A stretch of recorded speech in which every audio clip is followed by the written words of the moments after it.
No, Tom, no.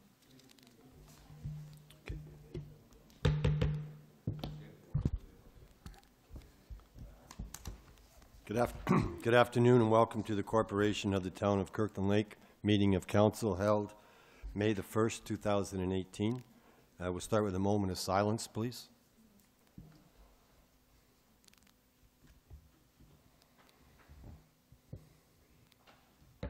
Thank you. Have the approval of the agenda.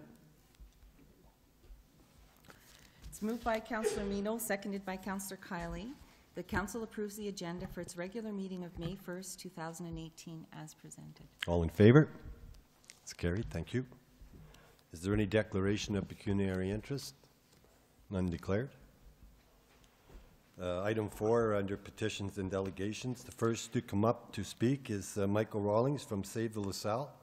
And Michael, welcome. And Michael's going to speak to a film that was made here in 2013, I think.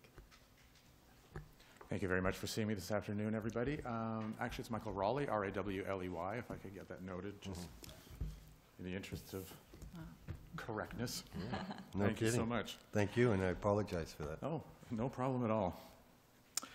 Should I, and M-I-C-H-A-E-L? Always happens, it's okay. And may I start?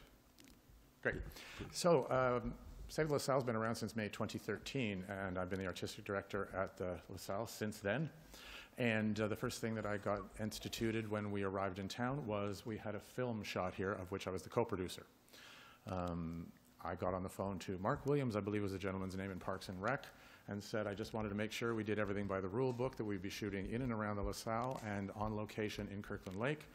I wanted to make sure we followed the rule book, and the reply was, I wasn't aware we had a rule book. So fair enough, we were given carte blanche. It was lovely, the town was wonderful. We kind of tripped around, didn't have to tell anybody where we were going or what we were doing. When we needed to be outside the LaSalle, we'd call Parks and Rec, we need stuff up at 9:30, cones or whatever, and all of a sudden someone would appear, put cones down, and they'd come at noon, take them away. We needed them in the back. At 1:30, somebody'd appear and put them in the back. Police showed up to find out that nobody was bothering us. It was lovely to shoot here. 5 years later, we are finally getting a distributor. It's not a Canadian one, it's an American one, and the glitch on all this is that the American distributor requires location agreements to be signed. So this is way after the fact. We have signed all but this one. One was given to the LaSalle, and the chair of our board at Save LaSalle, Alan Powell, is a lawyer. We spoke about it. He looked it over. He okayed it. So I went to Wilf and Mr. Haas and Ms. Ducharme, and we had a quick meeting, and they said this is something that has to go to council. So what this will mean to me personally is I'll possibly be able to get my investment in the film back. If we don't get the location agreement signed, this particular deal will die. And then we'll be starting all over again to try and get another distribution deal, and we've been trying for 5 years so far. So we're very blessed to have one, and hoping that council might see fit to just sign this document, which is basically a nothing document. We probably should have done it at the time, but the town was so great, and we just came in and everything was wonderful. If we had a Canadian distributor, this wouldn't even be an issue. So that's my story. If I've left anything out or if anybody has questions, I'd be happy to answer.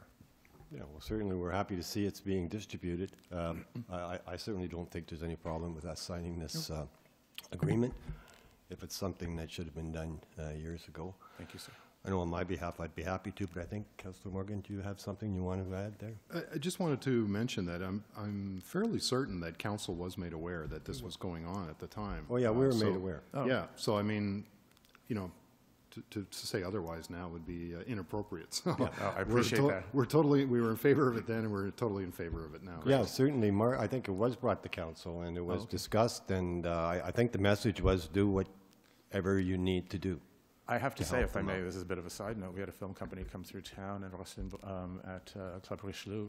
We got together to discuss things with them, and an email was sent that I'd like to just speak out loud to you guys, saying this gentleman who came through the locations had never been greeted as warmly and as thoroughly and been taken around with such aplomb and joy and convenience as he has ever experienced in the film industry. And I had to go to Rosslyn and mention out loud as somebody in the arts for over 35 years that never happens.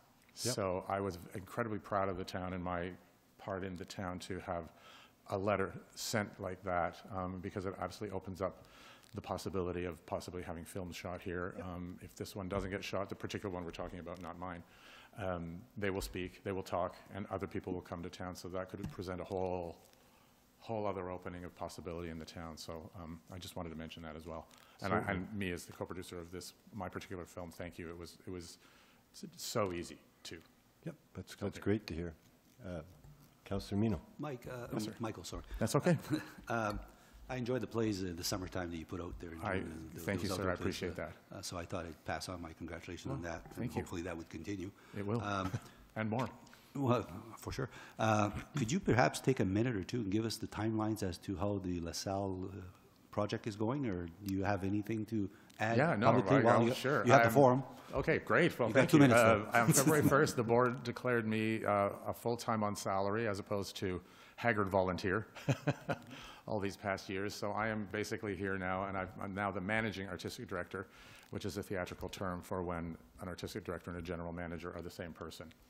So I am bound and determined to get that theater open. I backed away with the illness and subsequent death of both my parents a few years ago. I backed away from the building side to keep on the artistic side alone. So I've come back in and I'm full force in with the building side of it. There is lots going on. Nothing that you see is sexy, as I always say. It's all inside, and we're dealing with plumbing and heating and stuff that no one in town will see. So I do know that the town is probably still wondering what in the name of God is going on over there, but there is a lot happening. Now that I'm here, we have a full-fledged fundraising campaign started. I'm applying for grants every other week, so hopefully the goal would be to try and get it open by the 100th anniversary next year in some form. We could do it as a soft opening as long as we, first thing we really need to do is get a structural engineer in, and that's in process now, to come and walk around and make sure that the building is viable and safe. And all I can say is I don't know why that was not done over the 5 years, but that's pretty much job one, and that's going to happen in the next couple of weeks. There's been enough people in and out of there. I'm confident there's not going to be that much of a problem. And if it's safe, then we'll start figuring out a way to get people in now, because, you know, from what I understand of the community, they don't seem to mind the way it looks inside from the way it has looked over the years. But the intention and the reason it's taking so long is I came to town from, you know, I decided to be part of this project because I would like that theater to look like it did on the day it opened in 1939 and have the town have an actual jewel that people will come and see, so people can have a beautiful building in which to go and watch movies, see shows, concerts, all sorts of community things and not community things that we could bring in, and have a beautiful place in which to watch them. So that is the goal. My pleasure. Oh, great. Or we have a resolution to pass for that. It's moved by Councillor Kiley, seconded by Councillor Mino. The council authorizes the clerk to execute a location agreement with 2440673 Ontario Inc. for a film that was shot in Kirkland Lake in 2013. All in favor? It's carried. Thank you. Thank you very much, Michael. My pleasure. Thank you so much. I appreciate all that. Thank you. Have a great rest of the We'll have meeting. that tomorrow.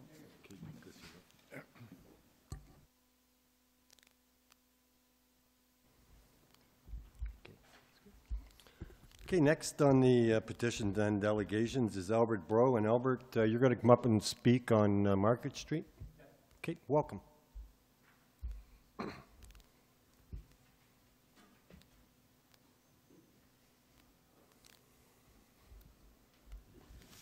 Good afternoon. My name is Albert Bro.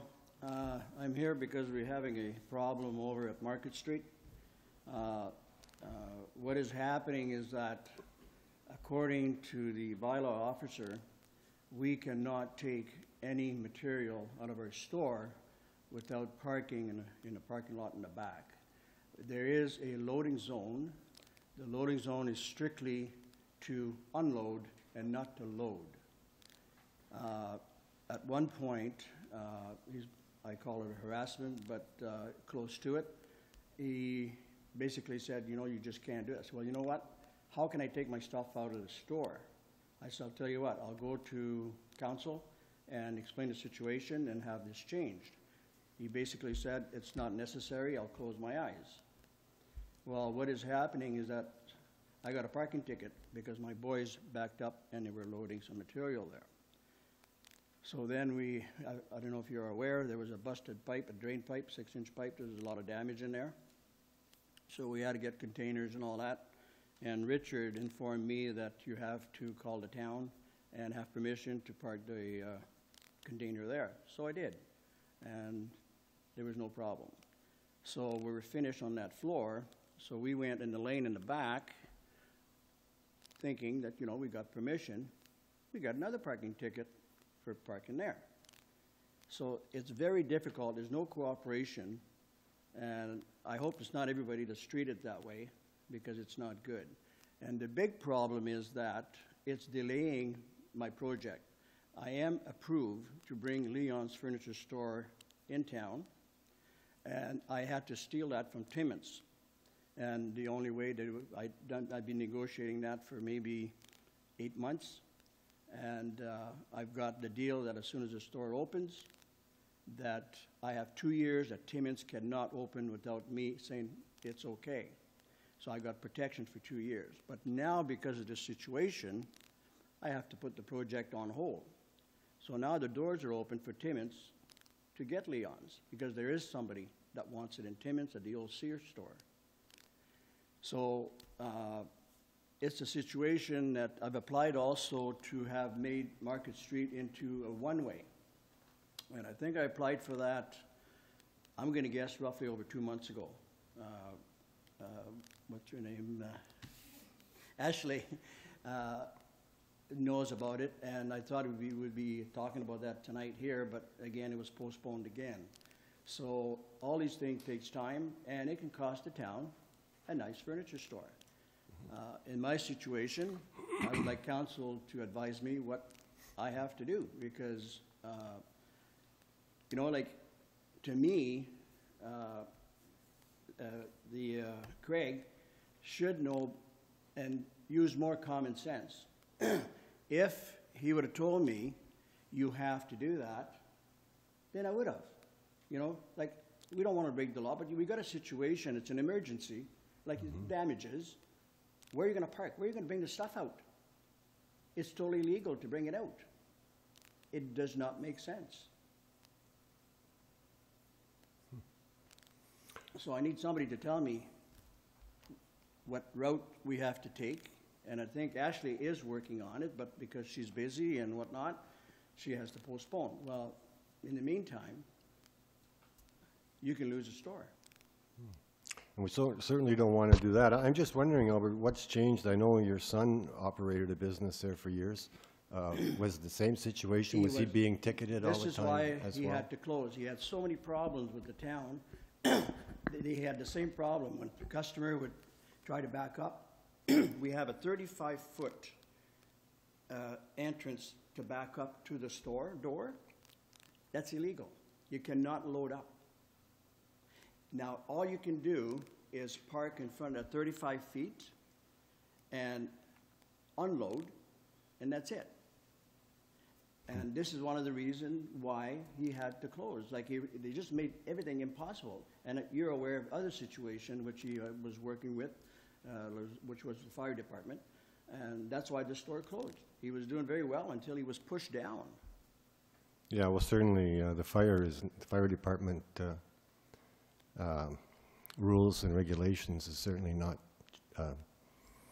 decided upon at this table, but at the fire marshal. No, and certainly so the town certainly doesn't take any responsibility, or I guess in your case saying But you have credit. to know the whole story.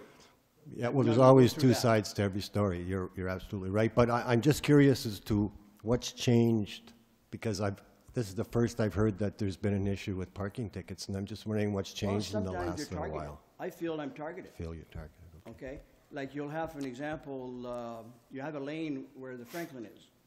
How are they going to bring their beer in if they can't bring the stuff in there and park in the lane, which is illegal? And you have a container on Prospect that's there. Well, he gave him a hard time because he was loading there. I mean, like, common sense, you know what I mean? Like, he's there to direct. My view is that if it was me, I would have went to the customer and I would have said, you know, I know it's an emergency, but here's what you got to do. Not, here's a ticket. I don't care. So do you bring any possible solutions? I know the one-way is the one-way, turning the street into a one-way. Is that a possible solution in your mind that would solve this problem? The one-way would relieve a lot of headaches. Okay. Number one, when we are allowed to park to unload, okay, that becomes a one-way. And then we get sworn at because we're blocking the way, because it's not a two-way anymore. So no matter what you're going to do, even if you make it the way it is, it's still going to be a problem. So the only solution is to make it a one-way, which would be safer for everybody, because when you leave the Market Street to go up on Government Road, it's always a hazard. There's been accidents there. You have a one-way across coming down, so anybody that wants to go from Kirkland Street, I think it is, down, you can cross over and go back to Water Lane. So it'd be a flow. But if it was left a two-way, do you have any, because you're there all the time, Albert, do you have any possible solutions to how we could correct the situation there now? The only way, which Ashley mentioned, is to transfer the parking on our side instead of the other side. Because when we're parked there would still be a two-way on the other side. Like right now, when they're parked at the gym, it's a two-way until somebody parks on the loading zone. And I just have one more question, Council. How much space is that parkette or whatever, that stage there up there? How much does that take? It's roughly 35 feet wide. Does that take a lot of parking spots? And do we use it for concerts, or do we use it for market streets, or so we don't use it? They don't even plant flowers in flower Yeah. pots. Yeah, You don't use it at all. yeah. Would that be a possible solution, To do what? to take that out of there? Too costly. Too costly. I Don't know. undo what Yeah, you've done, repair what you've done. So you we've know what I mean? already, My solution is a one-way, or what Ashley recommended. yeah, just Councillor Morgan. Yeah, thanks very much, Albert, for coming forward with this. I don't think council likes hearing about situations like this. You know, we want to get to the bottom of this. And I know that this is not what you want to hear, but I have nothing in front of me. I don't have a map. I didn't know what you were going to be speaking on tonight. So really, I guess what I'm asking is that Ashley obviously has had some experience with this file. She's going to speak to it here. But I would like to hear, so, you know, what are the solutions within the law? I mean, it's fine for you and I to sit there and stand at the sidewalk and say, you know, we should do this, we should do that. Yeah, I drew a But- map. I drew everything to be Right, presented, but I don't have that. but you don't have it. No. But again, Okay, so anyways, did you want to speak first, Ashley? You Yeah, seem like sure. Sorry. No, I actually met with Albert on Saturday, and we were on the site and taking a look at everything. We did review it, like a precursory review with engineering. One of the biggest challenges that we were facing was the radius of Market Street. It wasn't wide enough. He ended up hitting curbs or buildings in that instance. But the way that Mr. Burrows described it is that he's not going to be backing into where that loading zone is. It'd be parked along the side of the road. So I'm going to be taking the information that I gathered on Saturday back to our engineering department and our roads department to see whether or not there is something that we can do. We did look at the possibility of introducing more parking where the parkette is, but the concrete up there it would be a substantial cost to take down, so it wouldn't be my recommendation at this point. In terms of the issue of putting storage containers on municipal property, this is something that I've raised probably about 3 years ago, and it's just a matter of developing a process, and we have started to implement and figure out what that process will be. I know Louise and Jenna are actually working on it right now to create an application process. So if you're doing demolitions or construction in your building, you would actually, let's say you're on Main Street and need the portion of the road or parking spot to be able to put something on it, a storage container on it to dump material in, you can get a permit from the town. You reserve that space for a time period. Everyone gets a chance to look at it to make sure it's safe.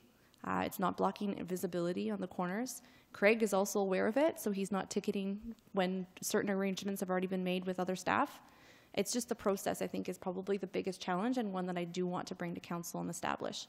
So I think with that, plus looking at whether or not we can make the one-way on Market Street, we'll definitely address some of these concerns. And that's what I was hoping she was going to say, because our enforcement officer is doing exactly that, I think, is enforcing. But he's enforcing a situation that needs to be altered or changed. But it has to be altered and changed within, you know, the Highway Traffic Act and within the engineering issues. And, I mean, I can say, yes, I'd like to rectify this problem, and this is a great solution, but we need our professional people to tell us what the best solution is. You've already told her what your thoughts are, what your needs are, is really what is important here, is what the needs are for your future use of that building.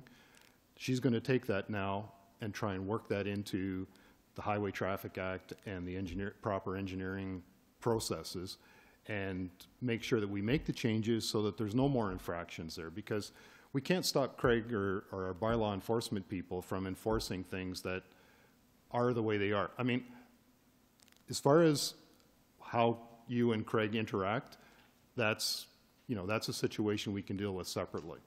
This is like I say, let's say that there's two problems.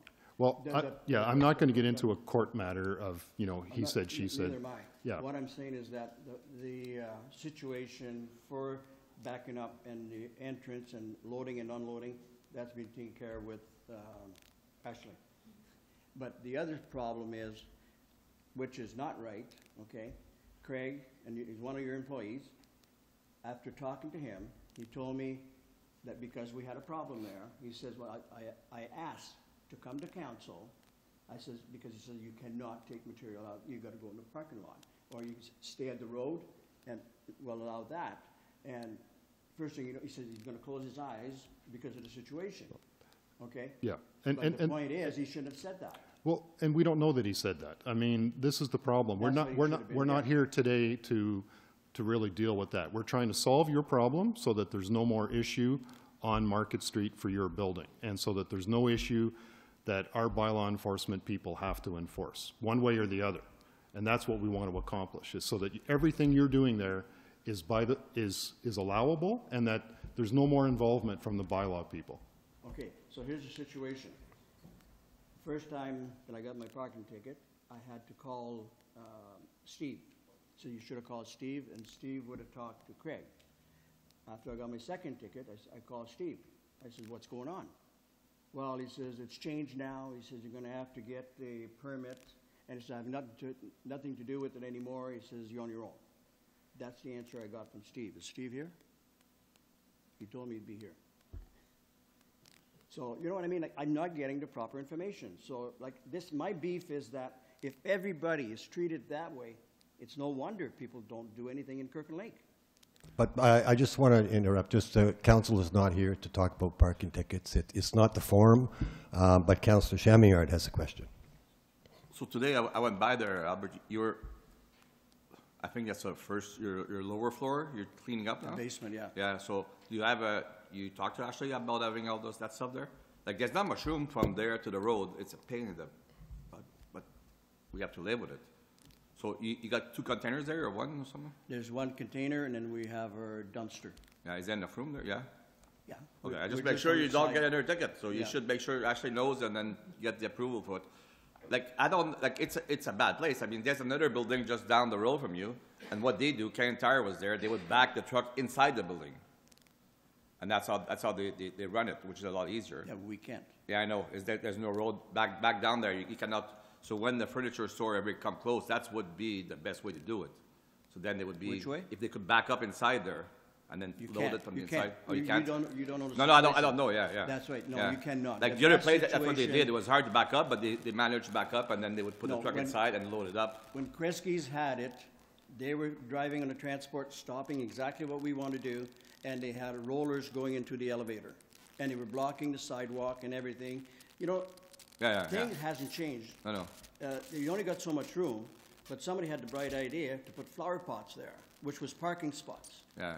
They eliminated That was way before my time. No, they spend money where they shouldn't be, but I'm just saying, like, right now, we need, the big situation is, we can't take material out of the store. and this is what Ashley is working on. And we're good to hear that, yeah. In the meantime, we have a situation. How do I get my stuff out of there? So I Ashley, can't haul everything to the parking lot. Ashley, could it be a loading and unloading zone? Can you do that? It is a loading and unloading zone, but yeah. Me and Albert will speak after council. We'll Okay, figure out yeah. a good That's- process that's to get what I them can through do. until we get this permitting process and put Councillor together. Kylie. But the problem, not finished, Tony, 1 second. The problem, Albert, is that if somebody's loading, you cannot unload. There's only one room basically for one car with a trailer. So the guy cannot stay around and wait for the guy to finish in an hour. He has to go park somewhere else. Then when it's open, then he goes. Like Well, sometimes there's 2, 3 cars parked there. There's no room. If you have parking right alongside, it's like parking downtown. The person that goes to shop at a shoe store can jump in his car and leave. And they will. Yeah. But if So, some- but if the guy wants to return his shoes, he should be able to But park there too. the problem, Albert, if you put parking there, I don't know if it's going to be good for you. Because if 3 cars are parked there, then you can't even approach your store. You'll be worse. If you put parking on that side, What It's not gonna be better. he's trying to do is create, and this is something that came up when we did the parking bylaw, and I did mention this to Mr. Bro, was a loading zone that could also be used for parking purposes, which in theory, when we looked at the parking bylaw, wouldn't of it. work. Yes, Only part yeah, of it. only part of it. Only part of it can use for parking, the rest is for strictly unload and reload. yeah, and that's what it should be, I think. That's what For it you. is. That's what it is now, but like I Yeah. said, Craig told me that you could not take out. Now you're telling me that you can. Well, it's for loading, unload, yeah, He told me it was strictly unloading. I'll look into it. Yeah. But- This is Yeah, what he told that's me. what has to be fixed, really. Yeah, See, and that's what was the problem was, and that's why we got to pick it. yeah. Councillor Kylie. Yeah, I drove by there today too. It says loading, so it doesn't say unloading or loading. I took it as you do one or the other. How long are you going to be emptying the store or whatever? Right now, we should be just, well, it's gonna be an ongoing thing, because there's tons of stuff in there. But the big damages, we should be done next week. Can we The not, containers will be gone next week. yeah, can we not kind of instruct our staff a moratorium basically on that corner for the month of May until everything is cleaned out, and then Ashley will have a proper zoning or bylaw, whatever, in place so that you can carry on what you need to do. Councillor Shamiak. Yeah, actually, 'cause it's not gonna get better, because there'll be apartment on your side, and so that has to be fixed somehow. I don't know what's the best way But to do they've it. got a design space for parking for them. Yeah, for the winter, but at 3 in the afternoon, they'll park on the street, probably, like we all do. Last night, a guy drove on the no parking area, and there's always car parked there every night on the opposite no parking area. And like we say, we work till 9 or whatever, okay? Got out of his truck, started jogging down the street. Why didn't he go in the parking lot? Well, he knows that there's no enforcement after 5 o'clock or whatever it is. There's one car parks there every night. Well, Albert, I think you're hearing from Ashley that she certainly is going to work with you and get this problem solved. The last thing we want to do is interrupt a business. It's not the intention of this council, for sure. The only thing I didn't understand is when I grew up, growing up, when there was Eaton's and Kresge's there, the parking was On an angle. perpendicular to the building. On an angle. Yeah, and has that been looked at? It's something I did bring up by looking at the aerial, but again, when you go down to the site, there is a lot of cement there to create those flower pots. So in order to take all that No, out I mean on and put Albert's side? Both sides. both Oh, yeah. sides, I can't Yeah. remember what it looks like, yeah. One needs to have a platform stage there. because I said the same thing. I mean, would be perfect if we could get additional parking in there and remove those. It'd be good if it was a market street, like a market, but I Yeah. guess that was the intent, wasn't it? Yeah. Maybe. You know? That'll be good for the apartments now. Yeah, it'd be great. If I'm not mistaken, that was all done part of the BIA process downtown, where they put in the streetlights and all the interlocking stones. So that wasn't a council-directed thing. I mean, even though that predates me by probably 20 years, but Council would approve of it, wouldn't they? only to facilitate it. It was paid for by the BIA, I I believe. mean, you approved the situation. Oh, yeah, it would have been approved, but it would have been the business people who promoted it. So it wasn't the council that promoted it. No, but it's still approved by council. You still got the Oh, responsibility. for sure, of but allowing it was led by the business people So, yeah, that was done before the 80s. I think it was late 70s. around that And I time. think that's when they did the elevated sidewalk, but some people in the crowd, I'm sure knows, but Yeah. I was not in town, so. And Norm, I don't know if he knows. Pat might have been around. You don't remember? I don't remember. Okay.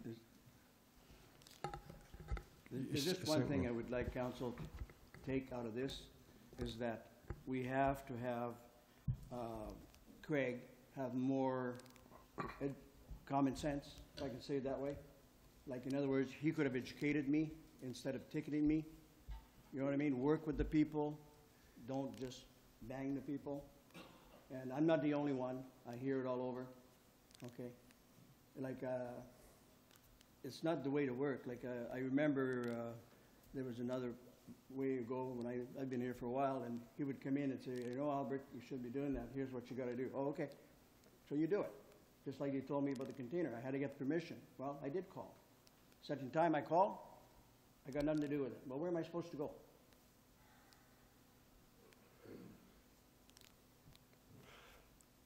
Ashley, if we're going to have a resolution here, I think, so we're just going to put it up. And the resolution basically will be from Councillor Kiley and I think you put that through as a resolution, Councillor Kiley, that for the month of May, while the business is vacating a lot of garbage out of there, that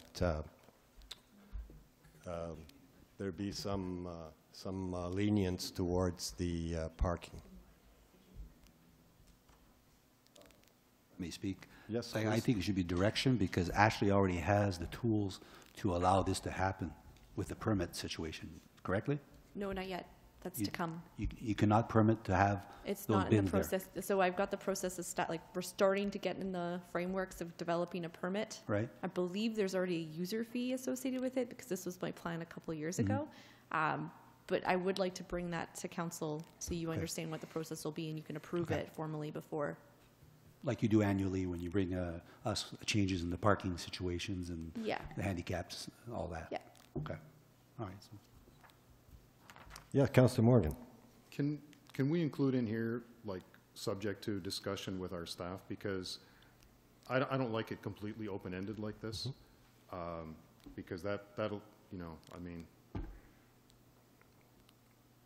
I'm not comfortable with the whole concept, but I'll go along with it if it's a little bit tighter. Otherwise, Okay, can you offer it? Otherwise, I'm not fussy. on it. Could you offer some, did you want anything to add? Or Yeah, so in Sure, go ahead. consultation with staff, yeah, Yeah, sure, some of course. discussion with staff to, So it's not open-ended, so it's, to yeah. control where things are, But because. at the end of the day, it's to help Albert I and know, maybe. I definitely want to help Albert, but Yeah. I don't want a free-for-all. Like, I don't want the No, whole exactly. sidewalk Because if covered. cars start parking on that side, you're Because gonna help this, them. this, It'll be worse. this is completely open-ended, and I know. I don't like things like I'm that. on your side there. Yeah, Because if cars start parking on your side, we're back to where worse. yeah. And you probably had that settled, and what do I go in the meantime? Get another Yeah. ticket tomorrow? I'm hoping the permit process will be figured out by next month and we'll have it. Yeah, we're gonna be May, done. sorry. Yeah. We're gonna be done, But if that runs till May, the whole month Yeah. of May, we should be but good. he's not opening it yet. Oh, yeah, it's open. It'll be open, but it'll be at the discretion. By tomorrow morning? Yeah. Yeah. You know what, Albert, this community is looking forward to you cleaning up that location as much as you are being able to, believe you me. So it's moved by Councillor Kiley, seconded by Councillor Mino. The council approves a moratorium in the Market Street area for the month of May for the purpose of renovations of the Last Chance Liquidation Building pending staff consultation. Yep, good with that. Okay, all in favor? That's unanimous. You got Thank it. you. You're more than welcome.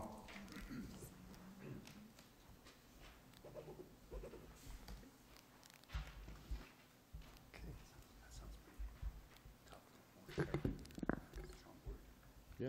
I didn't know. Okay, we have item 5 is the acceptance of minutes and recommendations. Yeah. Joanne? It is moved by Councillor Kiley, seconded by Councillor Mino. The council accepts the following minutes of the following meetings. The regular meeting of council held April 17, 2018, and the Kirkland Lake Police Service Board held April 23rd, 2018. All in favor? It's carried, thank you.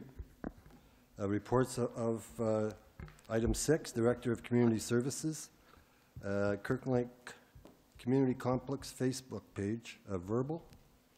Welcome. Thank you. And then you're also going to be speaking on after that, Bonnie, the repurposing from the of the public consultation. Good. Certainly. The first is just a good news item. I know we often talk about social media and the negativity we have with it. We wanted to do a little bit of a promotion last week on Facebook because we really find that for us at the community complex, Facebook is a really good avenue to let people know in real time of things that are happening. So we did a small promotion where we said like and share our page and we'll enter you into a draw for some swim passes. So the dollar value is very low. We put a picture of the new pool, and we've never had anything go as viral as that. We had 28,758 people reached. We had 779 shares, and we had 305 extremely positive comments. So I just thought I'd share that for council to hear, for the media to hear, for the public to hear. It was just a nice way to end the week last week. Councillor Mino. Just a note that I hope you understand that Facebook is now for old people, right? Are you including me in that So you might, comment? well, yeah, how are you going to reach the young people? You're going to have to go to what, Snapchat and whatever's out Instagram. there. I'm Instagram. learning. Slowly, So- I'm learning. So just giving you a heads up. Thank you. The next one you do have a report on. This is our facility condition and repurposing assessment. So just to remind Council, it has been a little while. We did apply for dollars through the Ontario Trillium Foundation last year to have an assessment done of the existing pool area. That was something that Council wanted to have done. So we have hired a consultant to come in. They've already done some on-site visits with their engineers. So the whole goal is to determine structurally the old pool area, or the existing pool area, as we should call it, what needs to be done to have it repurposed for anything in the future. What we found over the years, when the different levels of government do come forth with funding, things typically have to be shovel-ready, or we have to have plans on a shelf. We have a very short turnaround. So we're trying to get ahead of the process.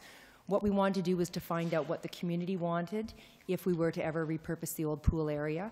We want to have some very preliminary costing and designs done. So this is all funded through Ontario Trillium Foundation.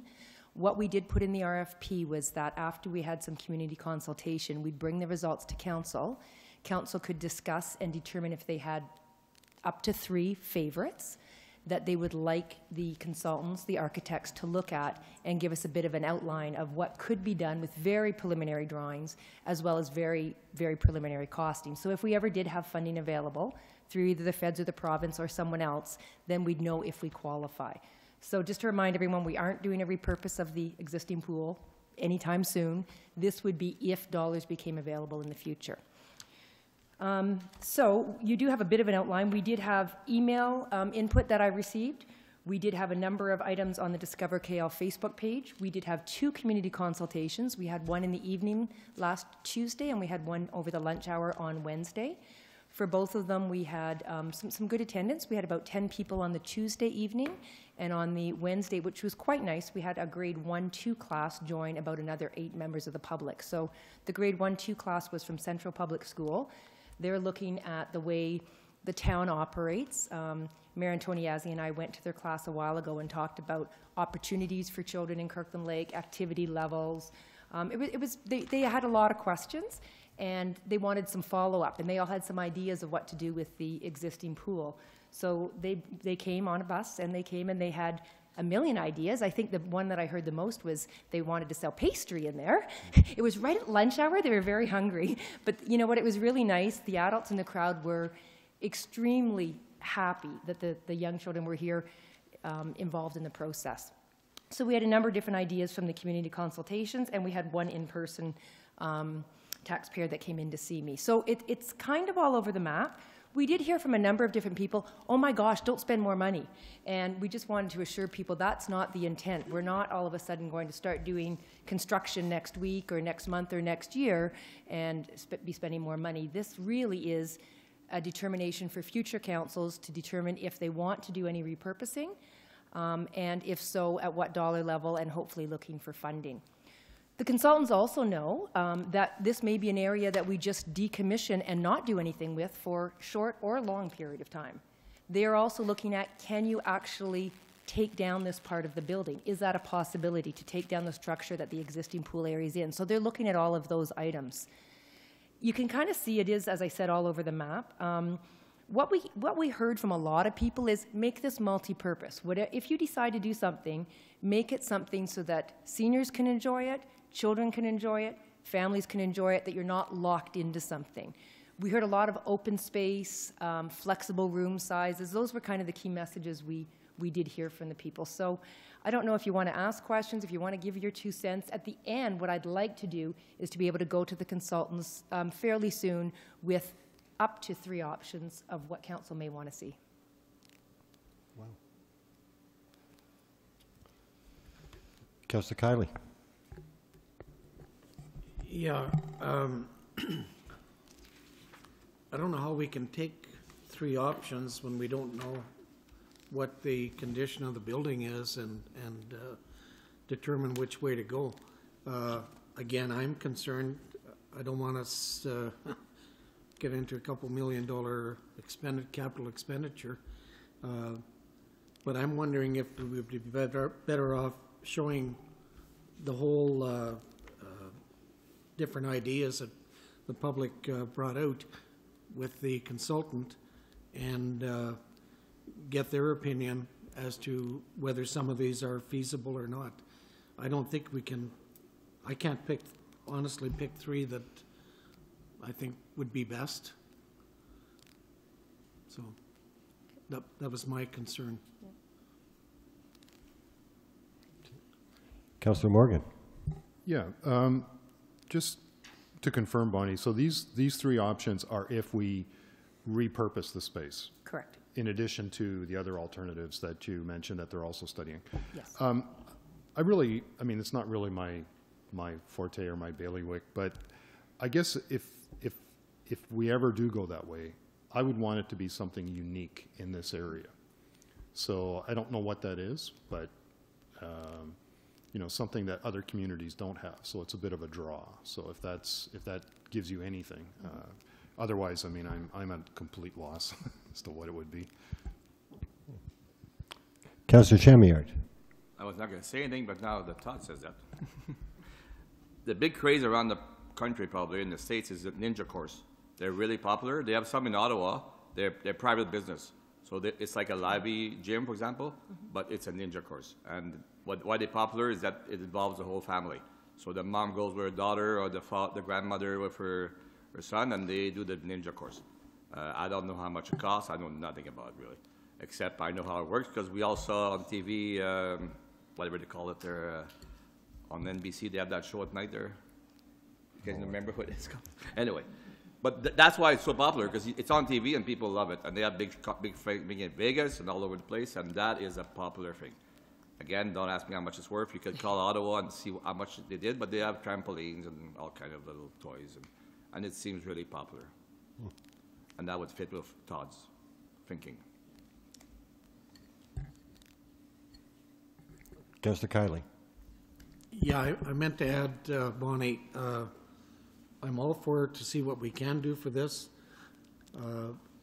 One of the concerns I forgot to mention was it's not just the capital expense, but it's the ongoing operating costs of this facility if we have to hire more staff and the normal operating costs. So, I mean, there's a lot of things to consider before we do anything. I just wanted to make that clear. Councillor Roman.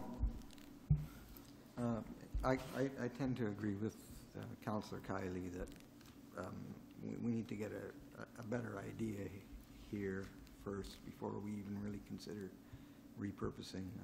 I'd be interested in seeing demolition estimate and an estimate just to seal it off for the shorter to long term. You're still going to have to heat the space and maintain it. Ultimately, if we do repurpose it, I'm in favor of something along the lines, place to go in the winter for youth and seniors. we're gonna be drawing a lot more people there just because of the pool, and it would just be nice to expand on that, make it a place for people to go in the winter. But again, I'd prefer to see these other estimates first. Thanks. Councillor Mino. Yeah, along the same lines as what Jim's speaking to is I'm really interested in the operating costs because that's a pretty sizable floor and height area. So I'm just thinking like, what are the energy costs as is now, and what would be the energy cost if it's sealed off?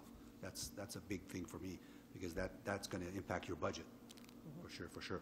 And then that's going to go right in the recreation budget, and we might have an increase all of a sudden because we have some savings with the pool energy savings. That might just offset it right there. So we might not have the anticipated plan that we had way back.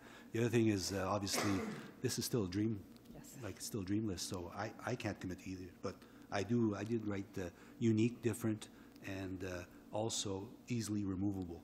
Okay. If that would be possible. I'm thinking like, for instance, if there's a floor surface that would be convertible or removable in case something else came up down the road. So with some flexibility, I'm certainly interested in that. And obviously the public-private synergies are always, desirable. Like Jean-Guy mentioned something there, but that's where the private sector would come in. If they want to renovate the place at their costs and, make an attempt at doing a business plan for it, I'd be open to that too as well. And if it's going to be a lease thing, I'd be willing to look at a lease as well if somebody in town wants to lease that facility. The other thing, Bonnie, was does the pool have to be filled up? Do we have to fill that to move ahead? Preliminarily, yes, that's what they've said. So we're going to have to fill that pool up and have a sort of a level floor? Correct. With what would be the height ceiling, given that? What is the height right now? Yeah, well, from the deck to the ceiling. It's probably 3 meters in the deep end. Is that, from the deck? Oh, Once it's covered, once it's filled, I'm looking at from the deck to the ceiling because some people are talking volleyball and all that. And there are minimum heights that are required to do these the deep sports. end's quite a bit higher. I mean, there's a skylight in the deep end of the pool, whereas the shallow end, it's a sloped roof right now. I don't know the height. Okay. So I just want you to just take that into account. Yes. Because people are suggesting, volleyball and all these sports, ball sports. And there's minimum heights. Yeah. But just to help you, Norm, there's the diving board is a 3-meter board? 1 meter. There's 2 of them, though. We only have one board. No. Well, they used to have a tower. From the tower, the tower is a 3-meter tower. We don't have a tower. In the old pool? The existing pool? Yeah. We only have a 1 meter board. That was not, what the hell did I see that? I thought that was a board. You've been swimming somewhere When was the last time I That was the outdoor pool. What pool was I in? But it must be at least 4 meters. It's pretty high. Yeah, I would say it's at least 4 meters, yeah. Oh, yeah. Yeah. I would say 20 feet, really. Yeah, but that's the volleyball minimum. Yeah. Okay. Oh, yeah? That's right. There's no tower. Oh, Jesus. Come visit anytime you want. Yeah, the process, you're very early in the process. Yes. And you've heard a lot of different possibilities from the public. I mean, you've heard various from council here tonight, but it is early. I don't think we're signing any contracts tomorrow, so the key would be to please keep us involved, keep us informed as to how that's going. I can certainly, when I report back to the consultants, just let them know. I can give them the smorgasbord of ideas that we have just so they can see. And I can also let them know that we're interested in costing of shutting it down, but keeping it the existing asset there, taking it off, as well as if we were to redevelop it into multi-purpose space that's changeable and unique. And just leave it that to them, so they would give us those 3 options, if that's favorable to everyone. So they will be doing a presentation to council or providing a presentation. I think they are actually coming to do a presentation about the existing the pool area and what would need to be done, whether it's, roof, ceiling, wall, whatever it is, structural, not structural, and they can talk about that as well. And that should come late May or early June. So it's coming soon. Yeah, and just people don't panic. We're not looking at anything. No. But that's how we have to work. You have to get ready in case money comes available. And sometimes money comes available and you only have 1 month to put a project. Yeah. If you're not ready, you miss. Yeah. Thanks, Bonnie, for getting ready, and it might be 6 years, 10 years, but at least Absolutely. at least there'll be something there ready to go. And yeah. Yep. Okay, thank you, Bonnie. I guess I'd be putting you on the spot if I were to ask you. Okay, I won't. I won't ask. Okay, that's fine. Item 6.2 is the TPR Director of Care.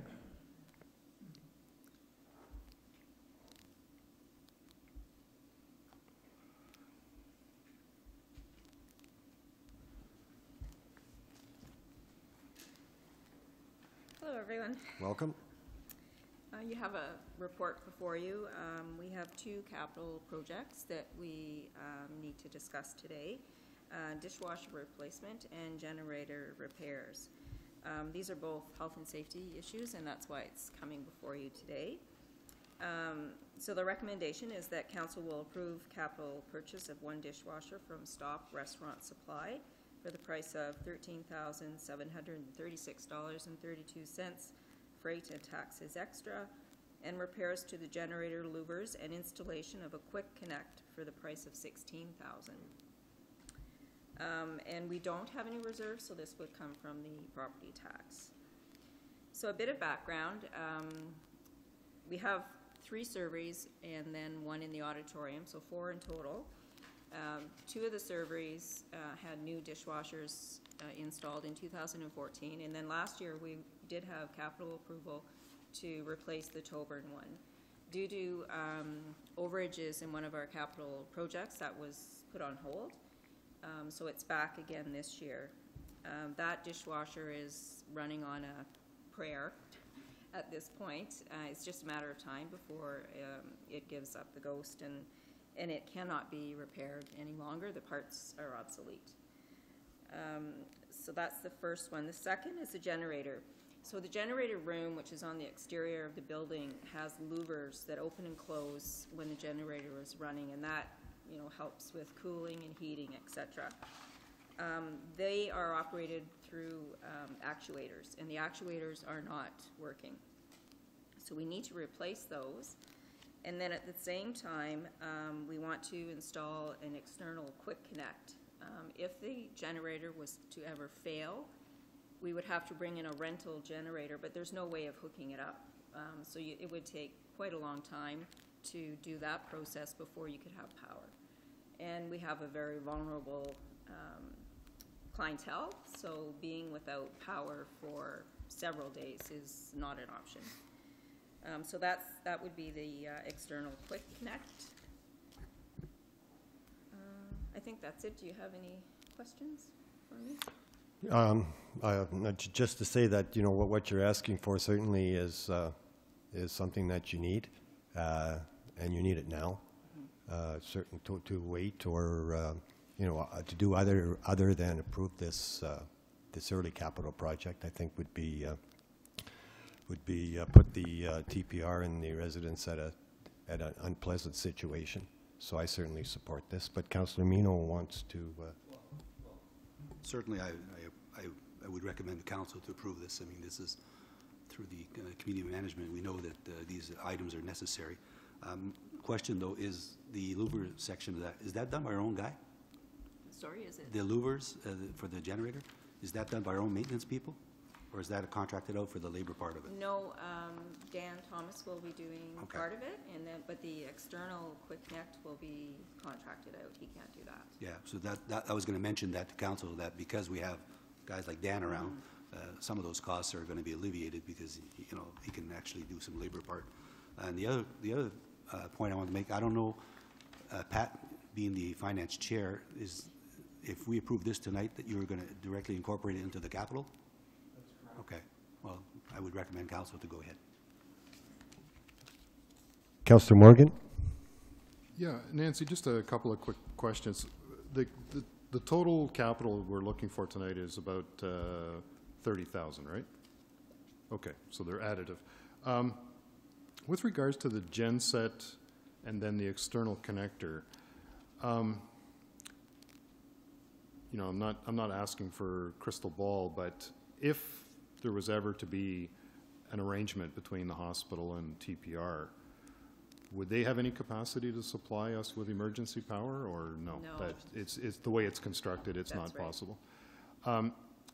The external disconnect, I mean, that's like a second redundancy, and I'm just wondering, is that something that's mandated by like code or anything, or is that just a wish that we have? Like, because we already have a genset, right? That's kind of, we've already got one redundancy.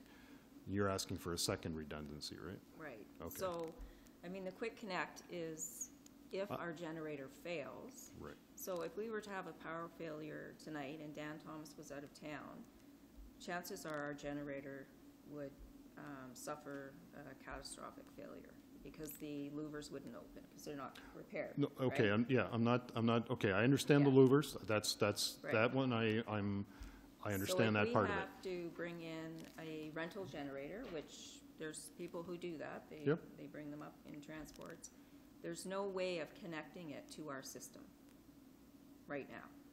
So that would have to be done at the time of a generator failure, so you would be several days before you could actually supply power to the home. And how much of the 16,000 is the quick connect coupler? With labor, I'm gonna say it was closer to 10,000. Okay, so it's more than half Yeah. of the, okay. Okay, thank you. Councillor Roman. Yeah, my questions actually relate to the dishwasher. What's the delivery time on that? It's fairly quick. They're in stock. I think Okay. they ship from Sudbury, so.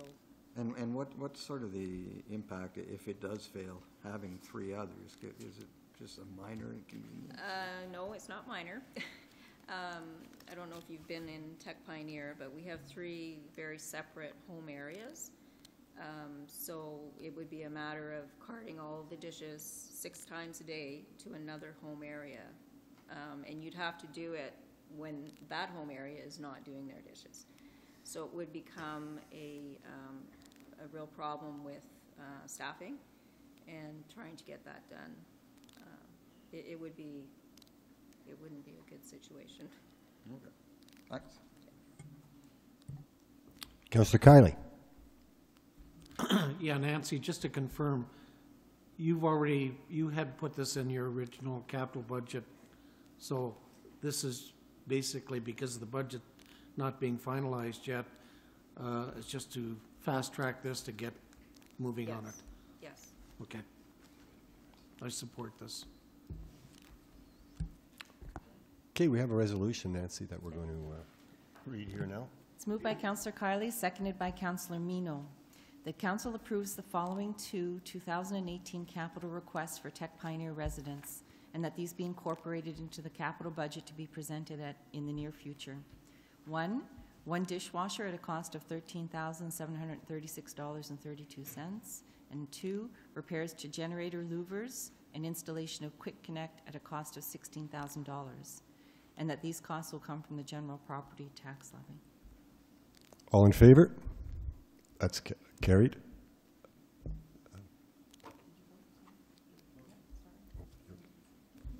Thank you. Thank you, Nancy.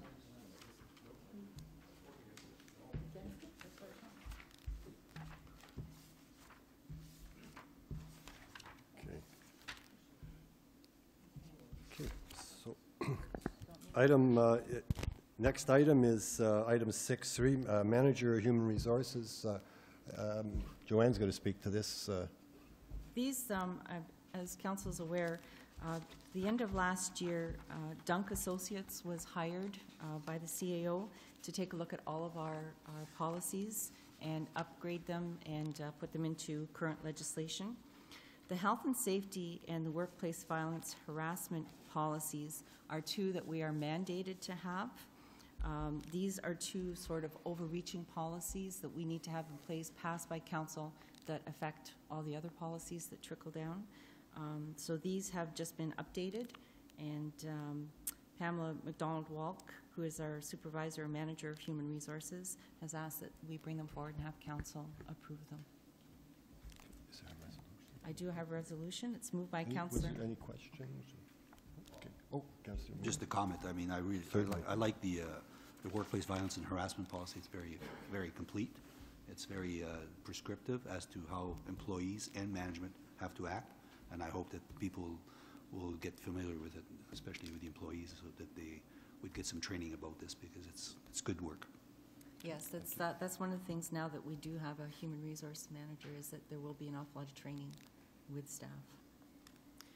So it's a resolution that's moved by Councillor Kiley and seconded by Councillor Mino. The council approves the two policies, health and safety and workplace violence harassment, as presented by the manager of human resources, but I guess as the clerk. All in favor? That's carried. Thank you.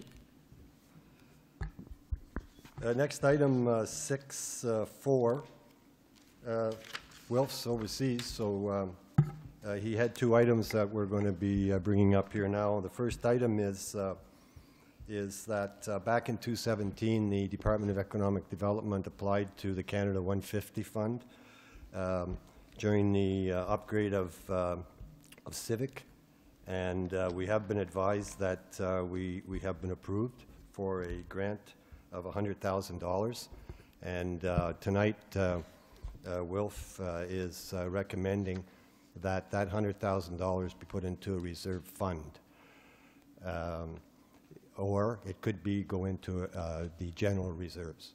But talking with Wilf, and I think he is recommending the reserve fund, and that's certainly what I'm recommending as well. We know when reserves get into general levy, they can sometimes get swept in the system.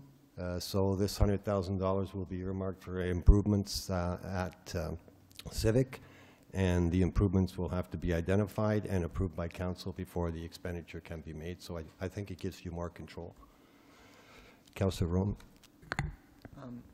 Could these funds be applied to the park retroactively to pay for stuff that's already in place? Or, because right now it's worded as to be used for future improvements. Mm-hmm. And if we were to encounter some kind of deficiency, could it be applied in that case? Going through his report, Wilf did say that it could go into, he's suggesting it either go into working capital, which would just be the general coffers of the town, or the intent of it was that the money get put towards Civic, and so he was suggesting that it go towards any future expenditures that there might be in Civic. It's totally up to council what they... Because I think in that case, I would tend to favor it going into working capital. It just we could still spend it on future upgrades, but at the same time, it gives us a little more flexibility as to how we can use these funds. So I would tend to prefer the working capital option. Councillor Morgan. I think I agree with Councillor Roman. I'd rather see it go into reserves as opposed to reserve fund. I'm not sure why this particular amount of money for this project needs to be segregated so tightly, but I mean, we have a lot of variety of issues that need to be dealt with. We've already spent a significant amount of money on Civic, so I'd rather see it in reserves, and that gives us a bit more flexibility where we need it. Mm-hmm. But it still has to be spent on Civic. That's fine. I think that's where that's fine, but cash-wise, we can still use that money when we need to, as like your bank account. Yeah. So no, I understand. I'd rather have that flexibility. Yeah, it's possible. Sure. Councillor Mino. I know Wilf's not here, but I have some familiarity with these projects. You have to do a post-project report. How are we going to tell the government or the funders, because that 150, that's a one-time thing. So how are we going to tell them what we did? Because usually you provide your receipts, you provide your quotes and stuff like that. We're not going to have anything to give other than, well, we're putting in a reserve fund. Is that acceptable? I'm not sure. You know, by putting into reserve fund earmarked for the Civic. So they can close the application. Would close the application. That's why it's being recommended. But I believe it could also go into general reserves as well. Well, I'm not fussy about that. I'm just worried about complying to the process there, how they, the post-project report. My understanding with this was that, that we applied for this back last year. Right. When Civic, all the work was being done on Civic. We did not, we were not successful at that time. There was money left over in the pot, the Canada 150 Right, pot. yeah. And so they went and took a look at all these the projects that were not successful. And so Wilf was able to get this $100,000. Oh, yeah, that's So great. my understanding is some of the work that we did last year, Bonnie can correct me if I'm wrong, is eligible in this report. So we have shown that we have put more than $100,000 worth of work into Civic, and so that will be part of the closing report that goes in. Okay, well, as long as we comply, because we want to be in good standing, come Yes. funding for other things. Yes. Okay. They've been working very closely, I believe, with Wilf to make sure this one's done properly. Yeah. Councillor Kiley. Yeah, whether it's reserve or reserve funds, I have to agree with you, Tony. When we just put it into reserve, it ends up in the general account, and there's some history to that it doesn't always end up going where it should be. It ends up being spent, and due to other items that arise from that. But setting it aside in a reserve fund, then we know it's there. And that's been an issue, a sore point with me on a number of, between the reserve and the reserve funds. If we don't do it, I can see this money being piddled away, and that concerns me. Yeah, I think we can look back at different situations where we wish we would have had it in a reserve fund. But Councillor Morgan. I don't disagree with Councillor Kiley, but the reality is that for whatever reason, that shouldn't have happened. Council should have been made aware that those monies were being moved from one place to the other. So that's an issue with the way things were done in the past, not the way that things are done properly. And that's why, if things are done properly, if we put that money as a reserve item as opposed to taking it literally out of our account and putting it in a reserve fund, then that doesn't allow us the flexibility with the rest of our finances to deal with, ebbs and flows throughout the year. That's money then, maybe we need money for $100,000 to do something in for 6 months. Then if it's in reserves, we can use that money. If it's not in reserves, if it's in a reserve fund, then it's got to come back to council. Then we have to make a resolution to move the money into our, et cetera. If it's in the reserves and it's earmarked and everybody knows that if it's to be spent, then council needs to be made aware of it, or whatever the policy is, then I think that's a better solution. It gives us the flexibility to utilize that money in the interim as opposed to having it segregated, offside. But anyways, that's just my opinion, but I don't think we can necessarily say that because things weren't necessarily done the way we like in the past, that, this is going to happen going forward. I think we need to lay down the law and say that, if it's in reserves, it's earmarked, and if it's anything otherwise, then, we should be made aware of it. Yeah, I don't think the reserve fund is being chosen because of things that may have happened into the past. I mean, we've had reserve funds here in council. I've been on 15 years. I can remember us borrowing money from a reserve fund. It was a great benefit to have. We've paid for equipment by borrowing money from dedicated reserve funds, paying them back. So it's not to protect against really anything that might happen or has happened. I'm not really sure what has happened, but it's mainly to segregate that money. It gives us a good borrowing power, and that's why, to me, reserve funds, it makes me feel more comfortable. Councillor Roman. The point I'm trying to make, though, is if the funding agency is satisfied with us having already spent enough to be entitled to this $100,000, then we really don't need to spend it on Civic. We can say, okay, we can demonstrate how much we did spend, and then this money is just cash in the bank. And that would be my preference over anything, as opposed to earmarking it for future improvements. Now, that being said, if it does need to be spent on civic, I would still prefer to see it in a reserve as opposed to a reserve fund for the reasons that have already been mentioned.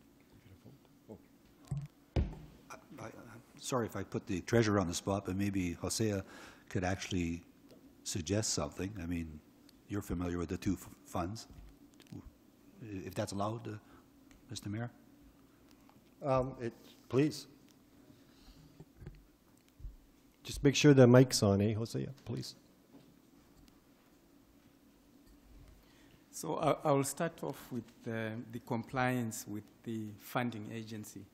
What happened is that the funding agency accepted invoices that had already been spent on Civic Park. So as far as that is concerned, they were happy to release the money. And then secondly, for reserves as opposed to reserve funds, the way it will work is actually the same. We will still have to come to council to get approval to spend those monies. So it's really up to council to decide where the money should be. But the mechanics of spending it is exactly the same. We have to come to council for a resolution.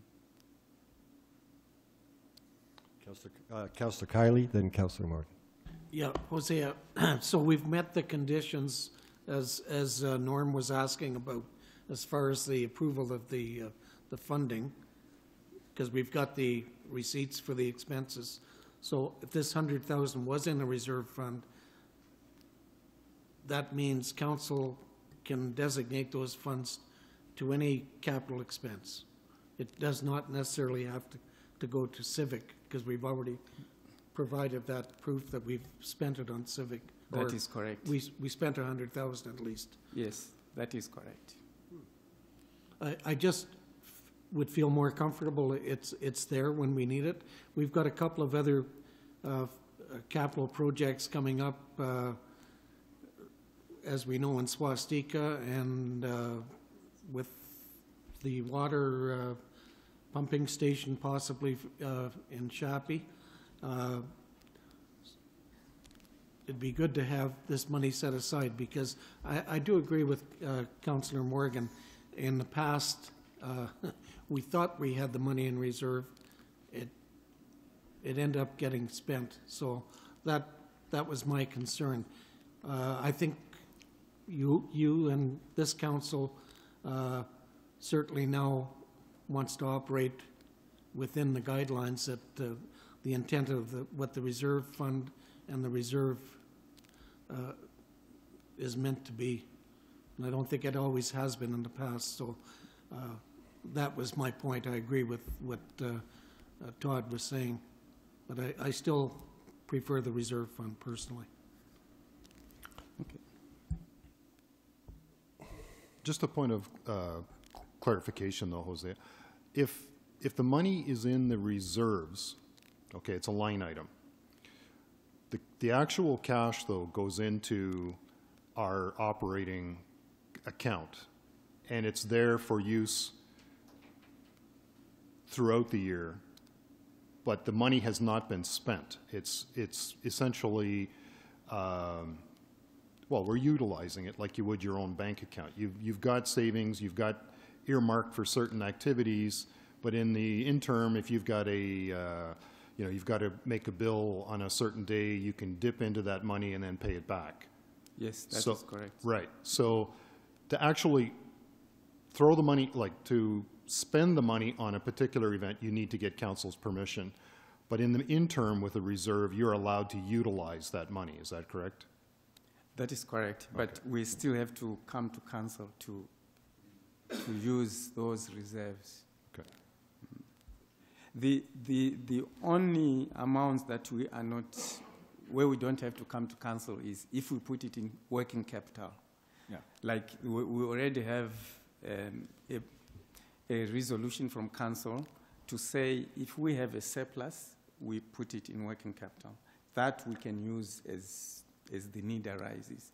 But once it has been termed a reserve, we have to come to council for approval. Yeah, and that's, Councillor Shannon. Todd, that's exactly what I was going to make the point. So if it's in reserve, also you could use it, it helps your cash flow problems. If it's a reserve fund, it doesn't. And that's why I think we're deciding, is that what you want, or you want it in a reserve fund? I don't think, and I don't agree with Pat, as much as I like him, I don't agree with Pat that the money was spent before, because when it's in reserve, there's a line there that says there's money there, and that money is not spent. Is it used to do things, like Todd said? Yes, it's used all the time, but it's always there's always a line item that says the amount of money that's there, and it's only deducted until you come to me and say, hey, we're going to use some of that money to do a project, and we have to approve that project. That's correct. Exactly like you said. So at the end of the day, do you want it in the general account so you could use it for cash flow, or no? That's all we want to know. And if you say the cash flow is good, then we don't have to put it in reserve. If you say it could help us, especially like in December, January, then maybe we should put it in reserve. That's basically what it is. A reserve fund would be preferable. In the fund would be preferable? Yeah, in the fund is more preferable. Councillor Roman. But my understanding is this money does not have to be spent on civic at all. Okay. This is $100,000 that we can buy a dishwasher with, or anything. And I would much prefer that option. Yeah, and Jim, that's still there. It doesn't matter if it's reserve or reserve fund. It's still $100,000 that's there, and it has to be approved to be spent. But it's not being directed towards Civic Park. No, it's a reserve fund.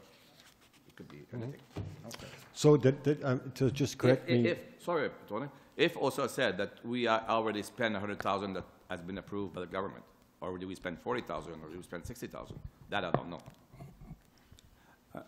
Actually, it's 100,000. They accepted our invoice for 230,000. Okay, so we're clear. Yeah. Okay, thank you.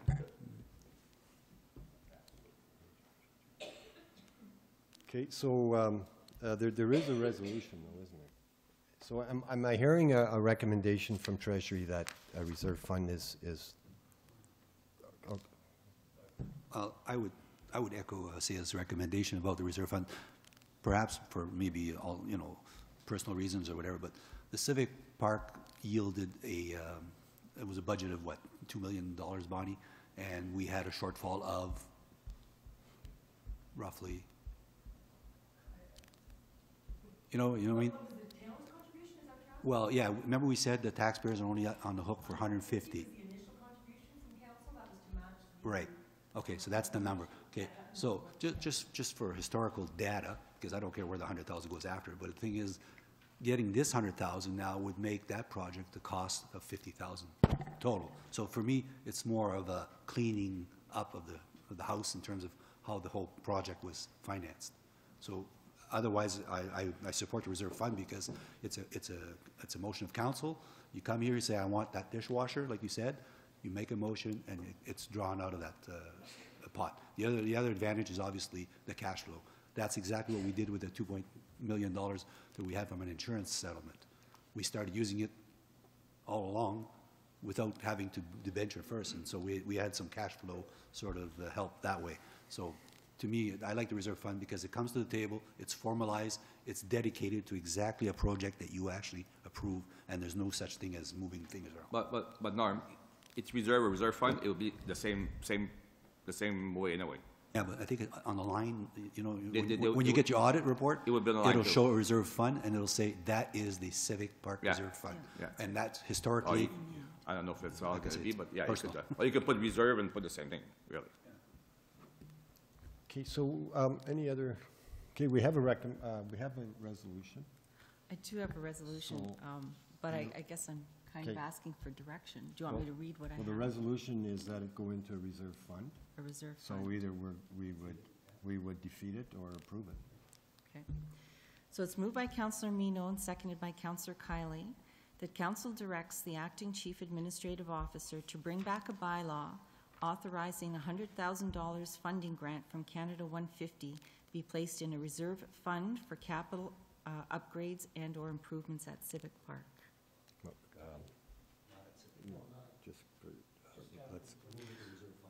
Okay, my understanding, and Jose, is that reserve funds, you have to have a name for it. You can't just make a generic fund, reserve fund. You have to have a purpose and a name for whatever that fund is. Is that right?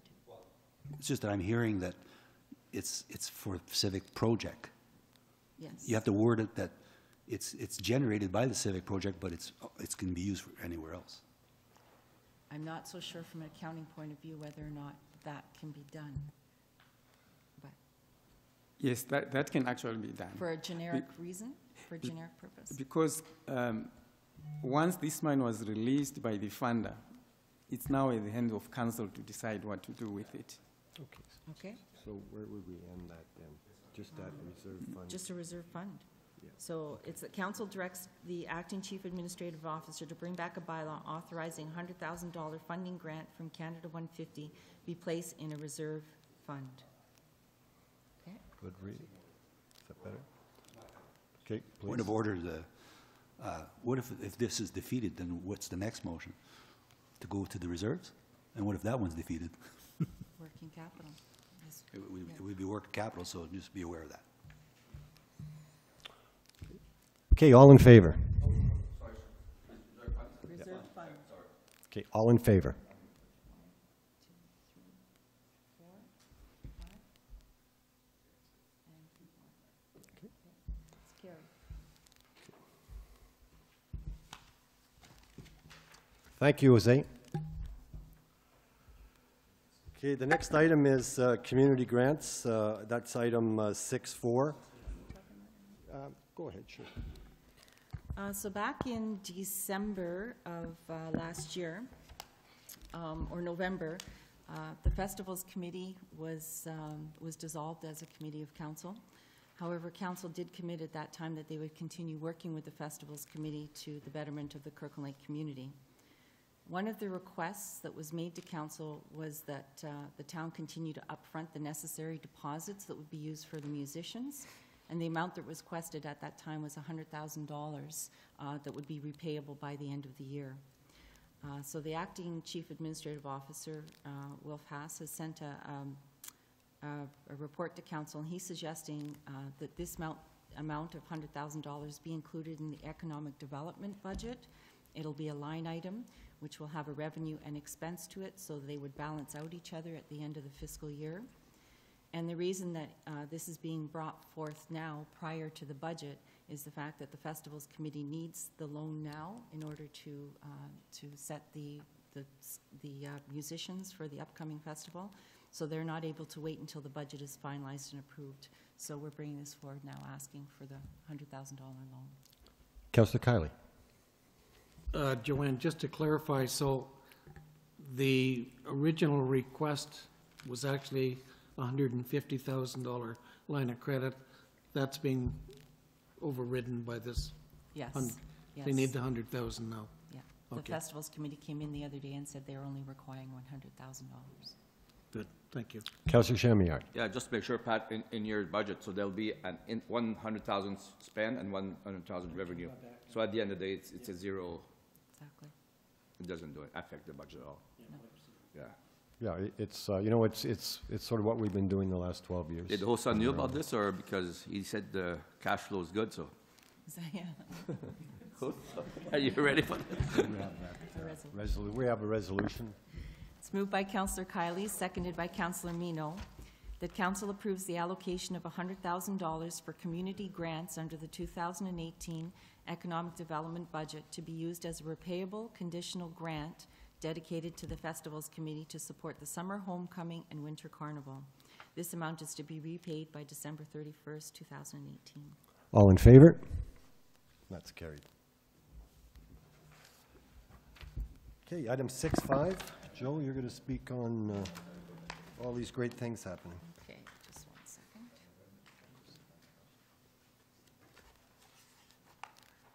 Okay, so this is a request from Jody Westcott, one of the nurses in our community. She came into Town Hall and saw us a little while ago asking if council would please declare May 7th and 13th as Nurses Week. And on May 7th, they're asking us to fly their flag at Town Hall. May 7th is Florence Nightingale's birthday, and so they'll be celebrating it with a gala that night, but they're asking for us to fly the flag. So even though we do have community living flag up right now for the month, during that day we will take it down and put the Ontario Nurses flag if council approves that. So I have a resolution that's moved by Councillor Mino, seconded by Councillor Kiley. The council declares May 7th, 2018 as Ontario Nursing Day in and for the town of Kirkland Lake, and that the Ontario nursing flag be flown at Town Hall from May 7th to 13th, subject to request for flying flags. All in favor? That's carried. Thank you. Item B. The next one is a request from Canadian Mental Health Association. They're asking council to proclaim the same week, May 7th to 13th, as Canadian Mental Health Week. They are hosting various activities, and they will be publishing it on their website shortly. So I have a resolution that's moved by Councillor Morgan, seconded by Councillor Mino, that council declare May 7th to 13th, 2018 as Mental Health Week in and for the town of Kirkland Lake. All in favor? That's carried. Thank you. Next was a request from the Interlink, Friends of Interlink at St. Peter's Church. Interlink is a program that's been going on for 29 years.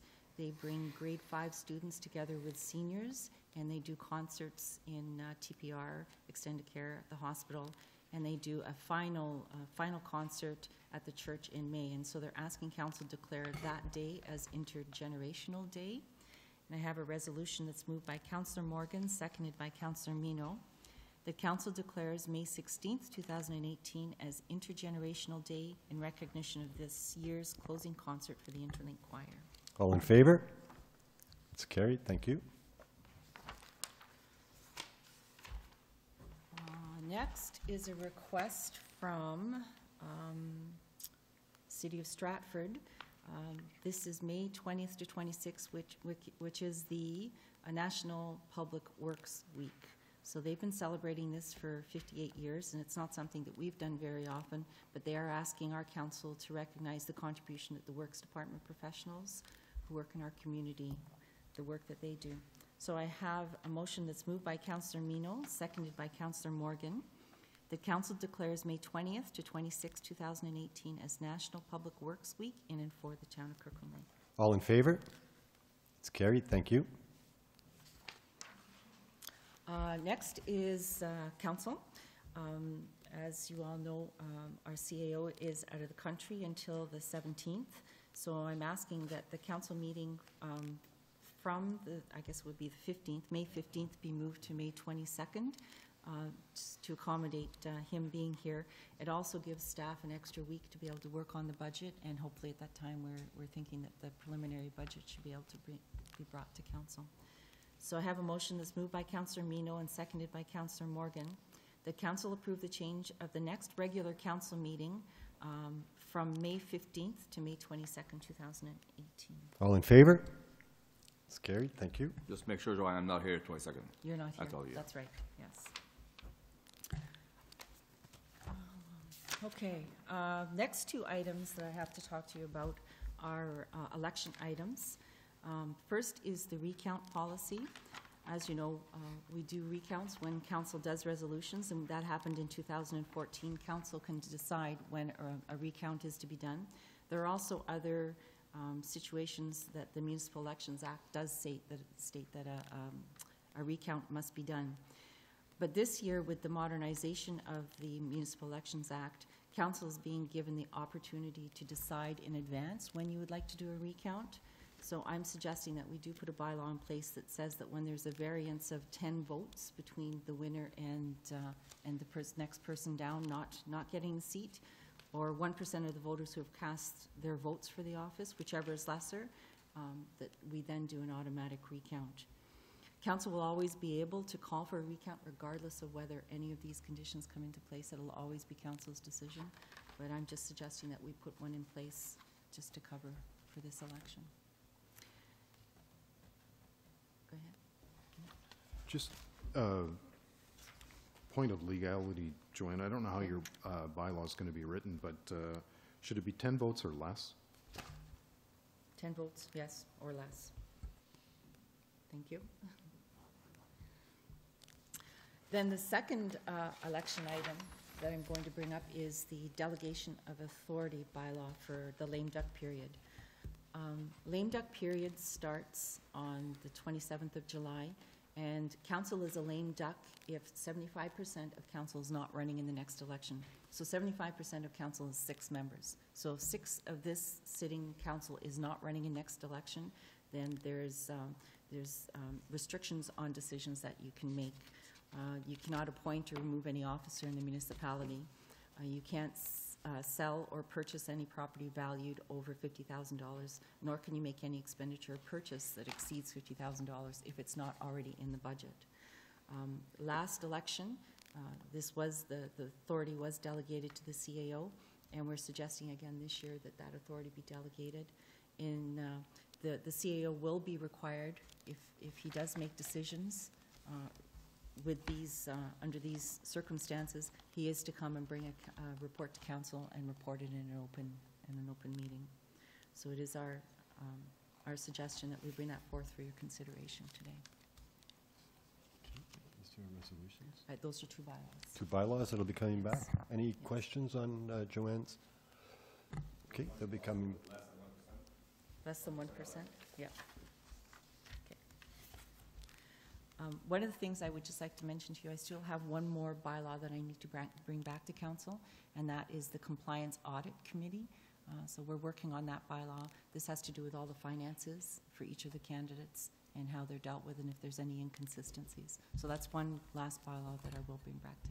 And just for my knowledge, they still require 25 signature, or they went down with this? 25 Oh, signatures. it stayed there, because there was a lot of complaint about Yes.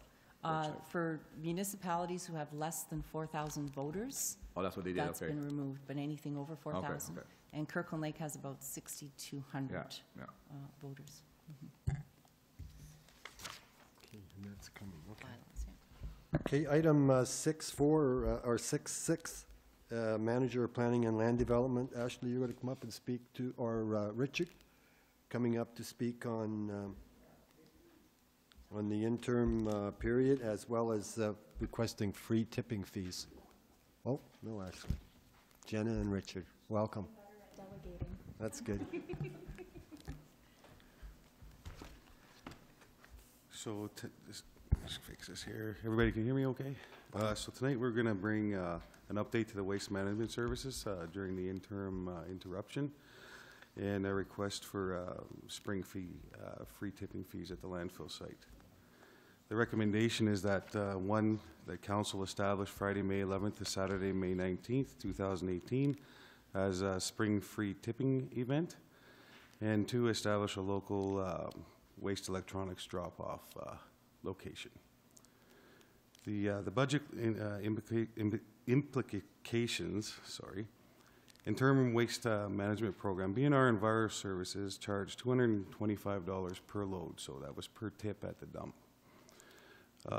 There were no additional charges for the placement of waste containers. A total of 90 were tipped during the interim program, for a total cost of $20,250 plus tax. The free tipping event, there's a reduction in revenues due to the free tipping fees at the landfill, and increased staffed hours for the overtime. With the electronic drop-off, there is a small revenue associated with that. It's typically around $300. A full summary of the interim waste management program was established for the 3-week period and can be found in Schedule A to this report. The spring waste management event provides residents with an opportunity for spring cleaning without additional costs to dispose of their waste. The free tipping event is for residents of the town of Kirkland Lake only, and the landfill tipping attendants have the right to request proof of residency. Prior to the event, bylaw enforcement will canvass the municipality for violators under the Community Standards Bylaw. Notices to the violators will be issued to inform them of the free tipping fee event, to hopefully encourage them to take advantage of this opportunity. In 2013, the spring cleanup week was postponed and replaced with 2 free tipping fee weeks. The events took place in the spring, and there was an event in the fall. Curbside collection resumed in 2014 and 2015. It has not been reinstated since that time, as it results in a larger financial commitment and pulls municipal staff from other priorities. Staff are recommending dates of Friday, May 11th to Saturday, May 19th, including one Sunday for the spring free tipping fee event. Options and discussions. As a result of the 3-week interim waste management program, we were recommending a shorter time frame for the free tipping event this year. Typically, the event in previous years would run for 2 weeks, including 3 weekends. The options that for council to consider are as follows. A, host the electronic collections point and spring free tipping event from May 11th to May 19th. B, elongate the event should you want it to carry over for another week. C, shorten the event. And D, do not hold the event. Any questions? Councillor Morgan. Yeah, in light of the, having to have the interim solution this year and the fact that that's upset the budget for your department, I'm certainly willing to entertain, a shorter free tipping spring cleanup event. But I would like to ask you to give serious thought to bringing back the curbside pickup for next year, because we've let it go quite a few years now, and it makes a big difference for cleaning up the municipality, and that's we've come a long way in getting things under control and property standards and all the rest of it, and I would just like to make sure that it's on your agenda for next year. Councillor Chamillard. Yeah, Rick, just one question. I know May 11th, it's like 10 days from now. The snow is still there. Can we not put it maybe after the long weekend, or? Like, I know it's getting late. I don't know how. We could certainly entertain that. There's other activities that typically happen at the landfill toward the end of May, early June. The cogen does a 2 to 3 week ash haul, and it increases the traffic of heavy vehicles. Because people cannot even get in their backyard right now, and I don't know when it's going to. You think May 11th is good enough, or what do you guys think?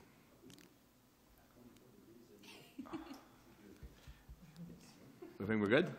Because people need time to clean up too, and then put it there. But the long weekend is in there. Like, I don't know. I'm just throwing this up.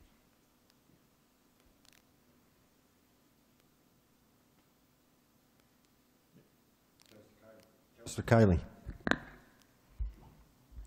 Yeah, Richard, just a comment on that 20,250, I think it was, for the garbage bins.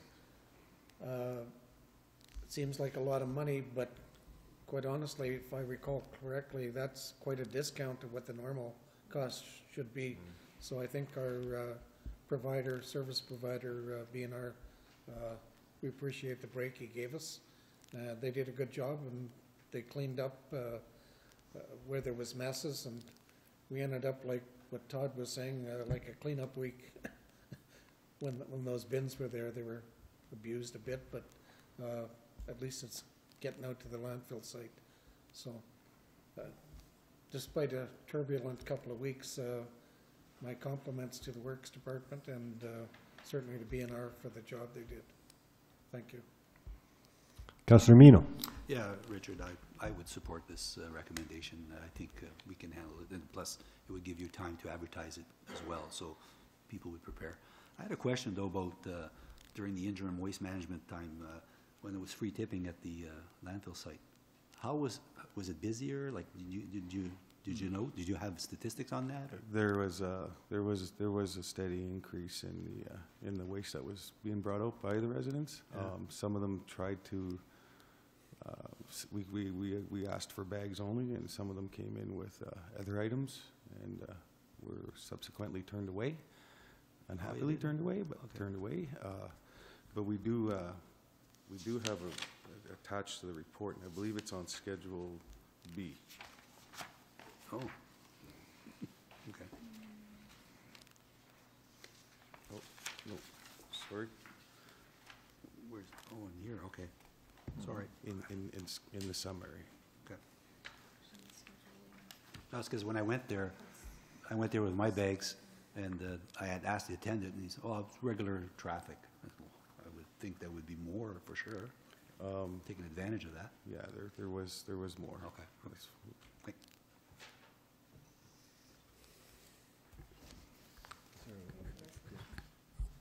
It's moved by Councillor Morgan, seconded by Councillor Kiley, that council has received a report on waste management services and that council approves spring-free residential tipping fees at the landfill site from May 11th to May 19th, 2018, and that a local waste electronic drop-off be established for the same days. All in favor? That's carried. Thank you.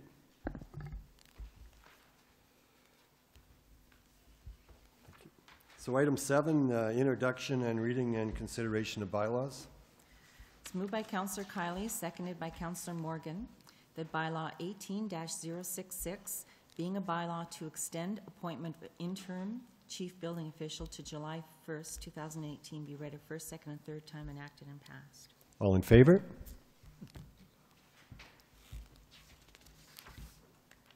Moved by Councillor Kiley, seconded by Councillor Morgan, that bylaw 18-067, being a bylaw to authorize mayor and clerk to execute all documents related to the sale of land to Kirkland Lake Gold Inc. at King George Court, repealing bylaws 17-092 and 17-106, be read a first, second, and third time, enacted and passed. Can I just, this I believe, Ashley, you can correct me if I'm wrong, this has to do with the drainage and putting the easement of the drainage. So we're selling the property to them now with the easement in place? Yes. So that's why we're repealing the other ones. Okay. All in favor? That's carried. Thank you. This is the same. So it's moved by Councillor Morgan and seconded by Councillor Kiley, that bylaw 18-068, being a bylaw to authorize mayor and clerk to execute all documents related to the sale of land to St. Andrews Goldfields Limited, or LTD, at King George Court, repealing bylaws 17-094 and 17-108, be read a first, second, and third time, enacted and passed. All in favor? That's carried. Thank you. It's moved by Councillor Kiley and seconded by Councillor Morgan, that bylaw 18-069, being a bylaw to appoint Peter Georgioff as a deputy treasurer, be read a first, second, and third time, enacted and passed. All in favor? It's carried. Thank you. It's moved by Councillor Morgan, seconded by Councillor Kiley, that bylaw 18-070, being a bylaw to authorize authority to the acting chief administrative officer during the 2018 lame duck period, be read a first, second, and third time, enacted and passed. All in favor? It's carried. Thank you. It's moved by Councillor Kiley, seconded by Councillor Morgan, that bylaw 18-071, being a bylaw to adopt a municipal elections recount policy, be read a first, second, and third time, enacted and passed. All in favor? It's carried. Thank you.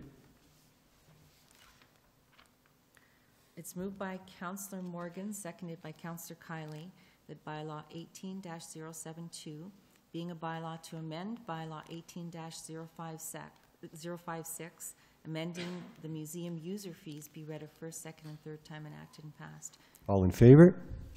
It's carried. Thank you. Moved by Councillor Morgan, seconded by Councillor Kiley, that bylaw 18-073, being a bylaw to authorize mayor and clerk to execute a site plan control agreement at 155 Archer Drive, be read a first, second, and third time, enacted and passed. All in favor? It's carried. Thank you. Item 8, is there any notices of motion? None. Item 9, confirmation bylaw. It's moved by Councillor Kiley, seconded by Councillor Morgan, that bylaw 18-074, being a bylaw to confirm the proceedings of council at its meeting held May 1st, 2018, be read a first, second, and third time, enacted and passed. All in favor? It's carried. Thank you. Councillors' reports. Councillor Mino. Yeah, I was approached by a resident about the upcoming detour that's going to be realized as the government road being blocked off and all that. And it's going to go through the intersection of Tweedsmuir and Harding. So all traffic, to my understanding, is going to go up that way, correct? Tweedsmuir and Harding. Now, that's a pretty risky sort of turn to make for big trucks. So, and that hydro post is right on the corner of where the asphalt ends. So I'm thinking that could represent some danger there. And the residents suggest to me that perhaps there should be a truck route that would go through Nipissing Lane and just keep going past, where the old ONR was. And if there was a few loads of gravel put there, then access would be much easier and safer for children and for traffic, because a lot of this traffic is going to be out-of-town people. They have no familiarity with that stop sign and that corner, and that could elevate the risk a lot. So I don't know who I could address this to, or if somebody could speak to it. Ashley? Please. Oh, you're not going to delegate it? Anyways, well, okay, maybe I can direct that to you. Is it a concern that, I have to, reassure that resident, because when I drove by there, I'm thinking of a rig going there. They might catch that post, easily. I haven't had a chance to, so sorry. Grab the mic. When I saw it, I also had a little bit of concerns, but I haven't had time to address them with our engineering department this time. From my understanding, I believe the detours were established by Peterson, and Peterson sent it to us to make sure that we advertise the public about those detours. So I can certainly bring it up tomorrow and figure out whether or not that is going to work, and get back to you. Yeah. Well, you don't have to. Well, I'm looking at safety first, and if you can do another route, that would be ideal, especially through Nipissing. Or if you're going to go through federal school, yeah, but that you're talking until June. There's some school going on there too, so there is, options. Maybe the first month, maybe use Nipissing Lane, and the next part use federal. You're thinking of connecting from Burnside to Nipissing, right? Through the... Yeah, right through the ONR. Okay. Yeah. I'll bring it up for sure. Thank you. Oh, sure. Please. perfect. It's the same thing. I won't talk about. Thank you. Talked with Dennis Pedersen today with Pedersen Construction. They are responsible for traffic control. And they figured that's the safest route. If they were to cross to the ONR site, it would be a liability matter. So they wouldn't want to accept that liability if anything was to happen, and I don't believe the corporation would as well. So that's the factor for going across the ONR, especially with Artisan being in there at this moment as well.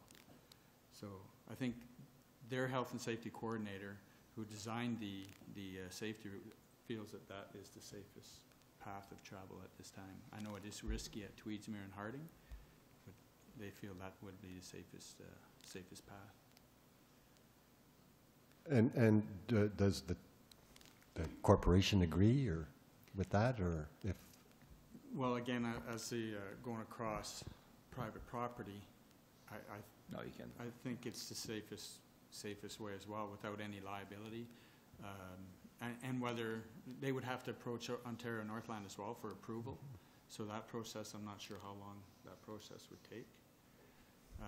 Because I believe Pedersen is in the works of, they're on site right now actually, getting prepared to do the job, so. Councillor Chamier. So how long is that project going? Is it 2 months, 3 months, 4 months? With curb and gutter final, I believe they feel it would be complete mid-July.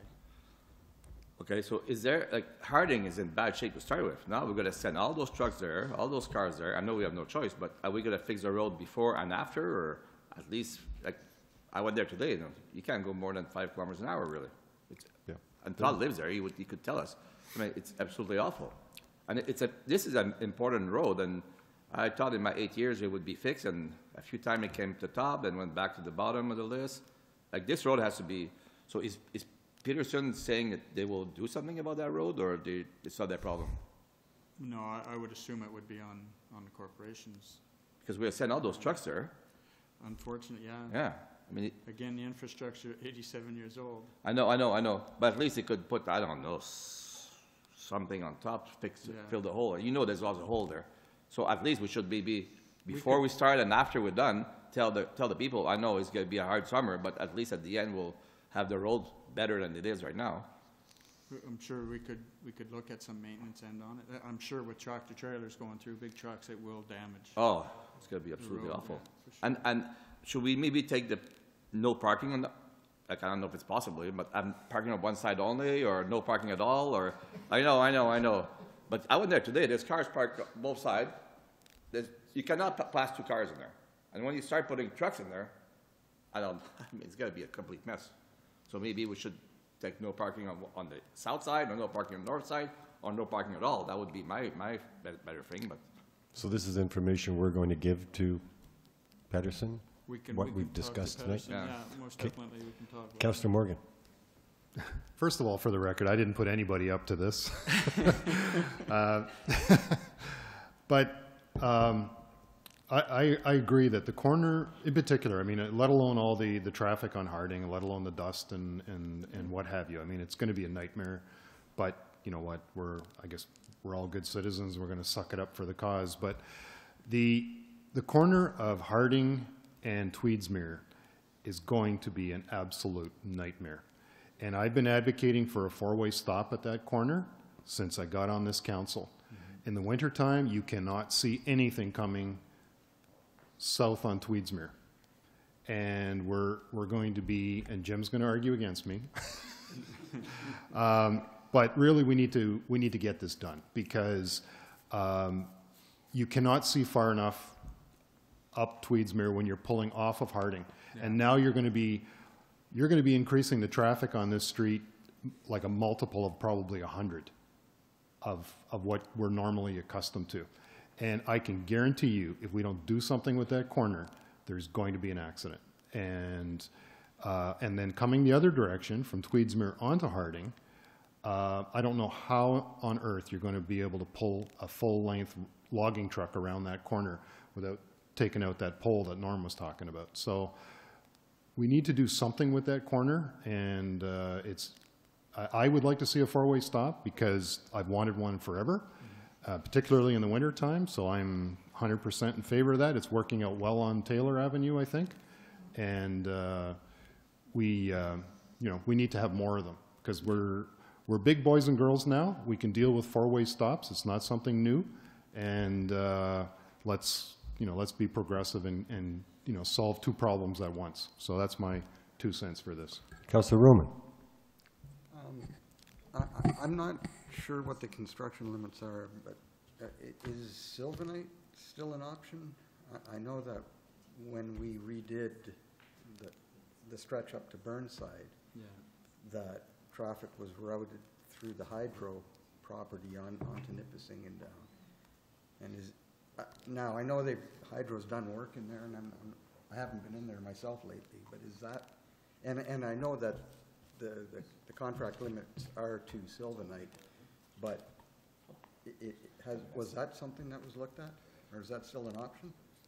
It was looked at as well, but that is part of the construction. Sylvanite encroaches northerly into Sylvanite to tie in the existing. Mm. But can that be maybe at a later date? We can, like a 1 week down Harding or something while the Sylvanite intersection is being done, but otherwise leave that as. The other thing as well is Pedersen Construction has permission from Hydro One to park their trailers, so all their work trailers and plus material, so all the piping and structures and whatnot are being put in there as well. So they're going to be going in and out.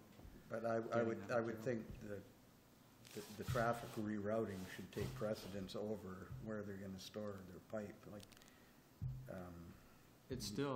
we could still most definitely look into it. Because I remember that we approached Hydro. It took quite a bit of lead time, but we did work that out with them, and if I remember correctly, it worked quite well. I agree, yeah. And it avoided the whole highway traffic down a residential street. Yeah, and we did consider it, like our engineering department and myself.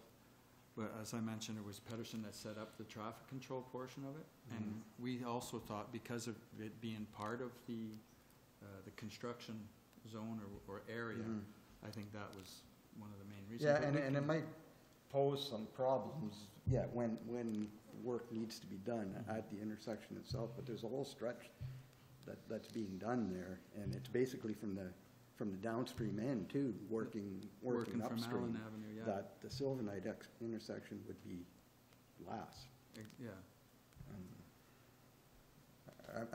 To me, that, if it's possible, I think that's the ideal solution. We can most definitely discuss that with Dennis Pedersen again. And I'd hate to see that being ruled out just because they're using it as a storage yard. Yeah.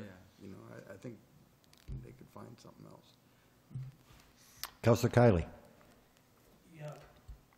Don, you and I had discussed this as well, because I had the same information that Norm had. Citizen approached me, and we're talking approximately 100 tractor trailers a day coming, turning there, and I think if we have to accept the liability on Harding, we need to put more pressure on Pedersen to take the route behind the O&R property, because it's not just the Tweedsmuir Harding turn, which is going to be brutal, as Todd said, but where the geared to income housing is, there's always kids out there, and as Jean-Guy said, there's not much room. And I hate to see somebody lose their child, and we could be held liable. So I think we can't dictate maybe to Pedersen, but I don't agree with him that it's a safer route. There is no way. Okay, like I say, we can touch base with Pedersen, and maybe we can contact O&R and see as well if they would let us cross their property, first of all, and what effect it would have on Artisan with their operations in there as well, and go that path. Councillor Chamiard. Yeah, Don, I don't know what, I don't want to be in your boots because this is a mess. Is there no way coming from the west going east that they could go south of the, of Government Road? And have like one ways? And coming from Benoit, or coming from the east, going Harding? So they wouldn't have that turn from west to east, that turn right on? Like, Yeah, we've looked through a lot of the areas. It's different if it was from Station Road to Duncan, let's say. Yeah, which I know. would have done that. 'Cause Yeah. then they were able to go Station Road to Kirkland Street. Yeah. But yeah, because the I location know that where there's we no are- road going back that. Yeah, there isn't anything, and there isn't anything that we could even use. We considered maybe the pole line, just east of Burnside, and trying to come somewhere through there, but yeah, there's just, Nothing done either. I don't think there's any Oh. other spot. Because that's gonna be it. Yeah, Yeah. and First Street and whatnot, with Tower Street, Yeah. it's narrow to start with as well. Narrow, but at least if you could do one ways, it might help. Like you could do Yeah. one ways up somewhere instead of, And it's- because yeah. turning right, I don't even know if they, because they'll have to get wide and there'll be traffic coming the other way, then they have to stay wide to turn because that post is right there. I don't know what's gonna. It's a tough call. It's a real tough situation that we're in, and Like another thing I was thinking, maybe put Algonquin one way down and not have traffic going from north to south on the Tweedsmuir, between the two Algonquin. okay. So people could be able to turn easy without having traffic coming toward them. Like something like this. Oh, go maybe. straight through. Yeah, that might be an option. And maybe even Harding, they would not be coming all the way out. They would have to escape toward McPherson there and go back there and come around. Like maybe try to fix that corner, because that's probably the worst. I mean, Harding is bad enough. That corner is absolutely awful. Yeah, like I think they felt the radius was wide enough, like especially vehicle, like the trucks coming off of Tweedsmuir onto Harding is going to be tricky, as Todd mentioned with Yeah. some pole or Like, everyone's mentioned. I don't know if those guys know how much traffic there is there. Like there's a lot of traffic on Tweedsmuir, Harding section. I mean, it's busy. It's busy without having the extra traffic, like Todd said. With all the speed bumps, School actually, zone. there's not that much traffic. So Well, yeah, that helps maybe. Yeah. Yeah, and the school zone might not be in there as well, right? So Yeah. bus traffic. Oh. No, it's Yeah, there's bus there. it's not easy. Councillor Mino. Don, by the tone of your voice, sounds like Peterson's in charge here. With them being in, the contractor, I think they Yeah. are responsible for the traffic control. So this table has to speak as far as our liabilities and our mandate is concerned. And if Todd's idea of the four-way stop, I really would support that as my worst-case scenario, to at least address a problem, whether it be permanent or temporary. But that's where if we have power to do, I think we should implement that right away. If you need a direction or a motion, I'd be prepared to do that. But I trust your better judgment that you're going to, you know, carry the banner for the town and say, listen, you guys do this or else. And then the worst case scenario, put those stop signs right there. Now, sorry, if I may reply. Yeah, absolutely. My only concern with, at this point, with the extra traffic and the tractor trailers that will be turning, with a four-way stop, especially any of the trucks turning off of Tweedsmuir onto Harding, or vice versa, Harding onto Tweedsmuir, with vehicles stopped, the tractor trailer, let's say if they're on Harding coming to get onto Tweedsmuir, to make that turn with another vehicle parked there, if everyone stopped, I don't think it would be doable. I'm not sure how that would work, in all honesty. Well, it's about reconfiguring, like Jean-Guy, incorporating every little idea you heard here to make this happen, because one scenario is going to create another problem, and if we don't deal with some of them, we're going to have all the problems. Okay. Yeah. Councillor Morgan. Yeah, when I suggested the four-way stop, my thinking was that it would at least stop the traffic on Tweedsmuir. Stop it coming from like federal school direction, so that if there is a transport, well, I mean, my rationale is longer term, but in this instance, the rationale for using the four-way stop is to stop the traffic coming from federal school, which will allow the transports making a right onto Harding to be able to swing wide and be able to you know, have at least a bit more latitude when they're making that corner. Yeah. But even more importantly is all the traffic coming from the east on Harding turning onto Tweedsmuir. They will not have the sufficient time to be able to dodge the cars that are coming from federal school. There's barely enough time now in a single vehicle to get out into that intersection without getting creamed, let alone something larger or longer or slower than a single vehicle. So, I mean, it's kind of twofold. I'm hoping to accomplish a couple of things, but I'm not sure if I understood who made the suggestion, but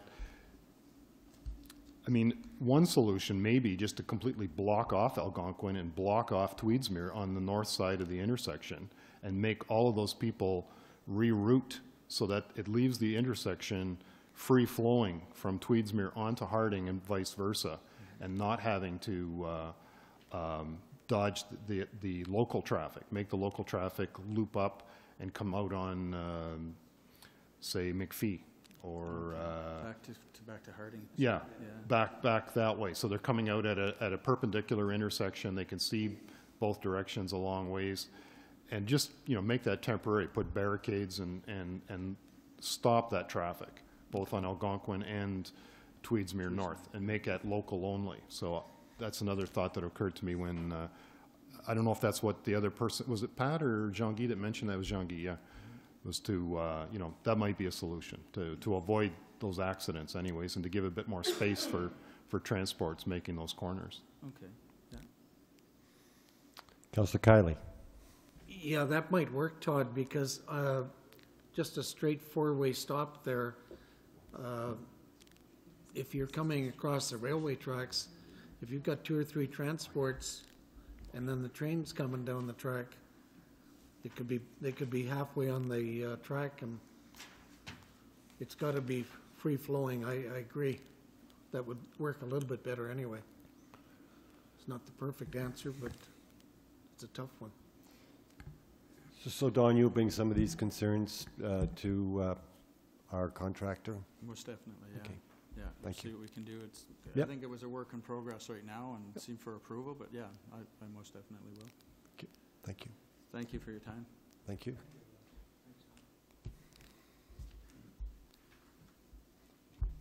Other councillors' reports?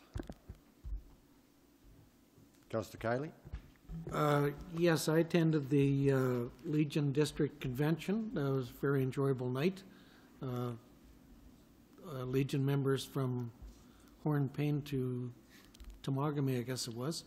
It was an enjoyable evening, and Legion does a lot of good things in Kirkland Lake. It's nice to see our Legion is surviving. A lot of them are finding it tough. I also attended the day of mourning for the injured workers. It was quite impressive. They did a very good job, and we fully support their efforts. Thank you.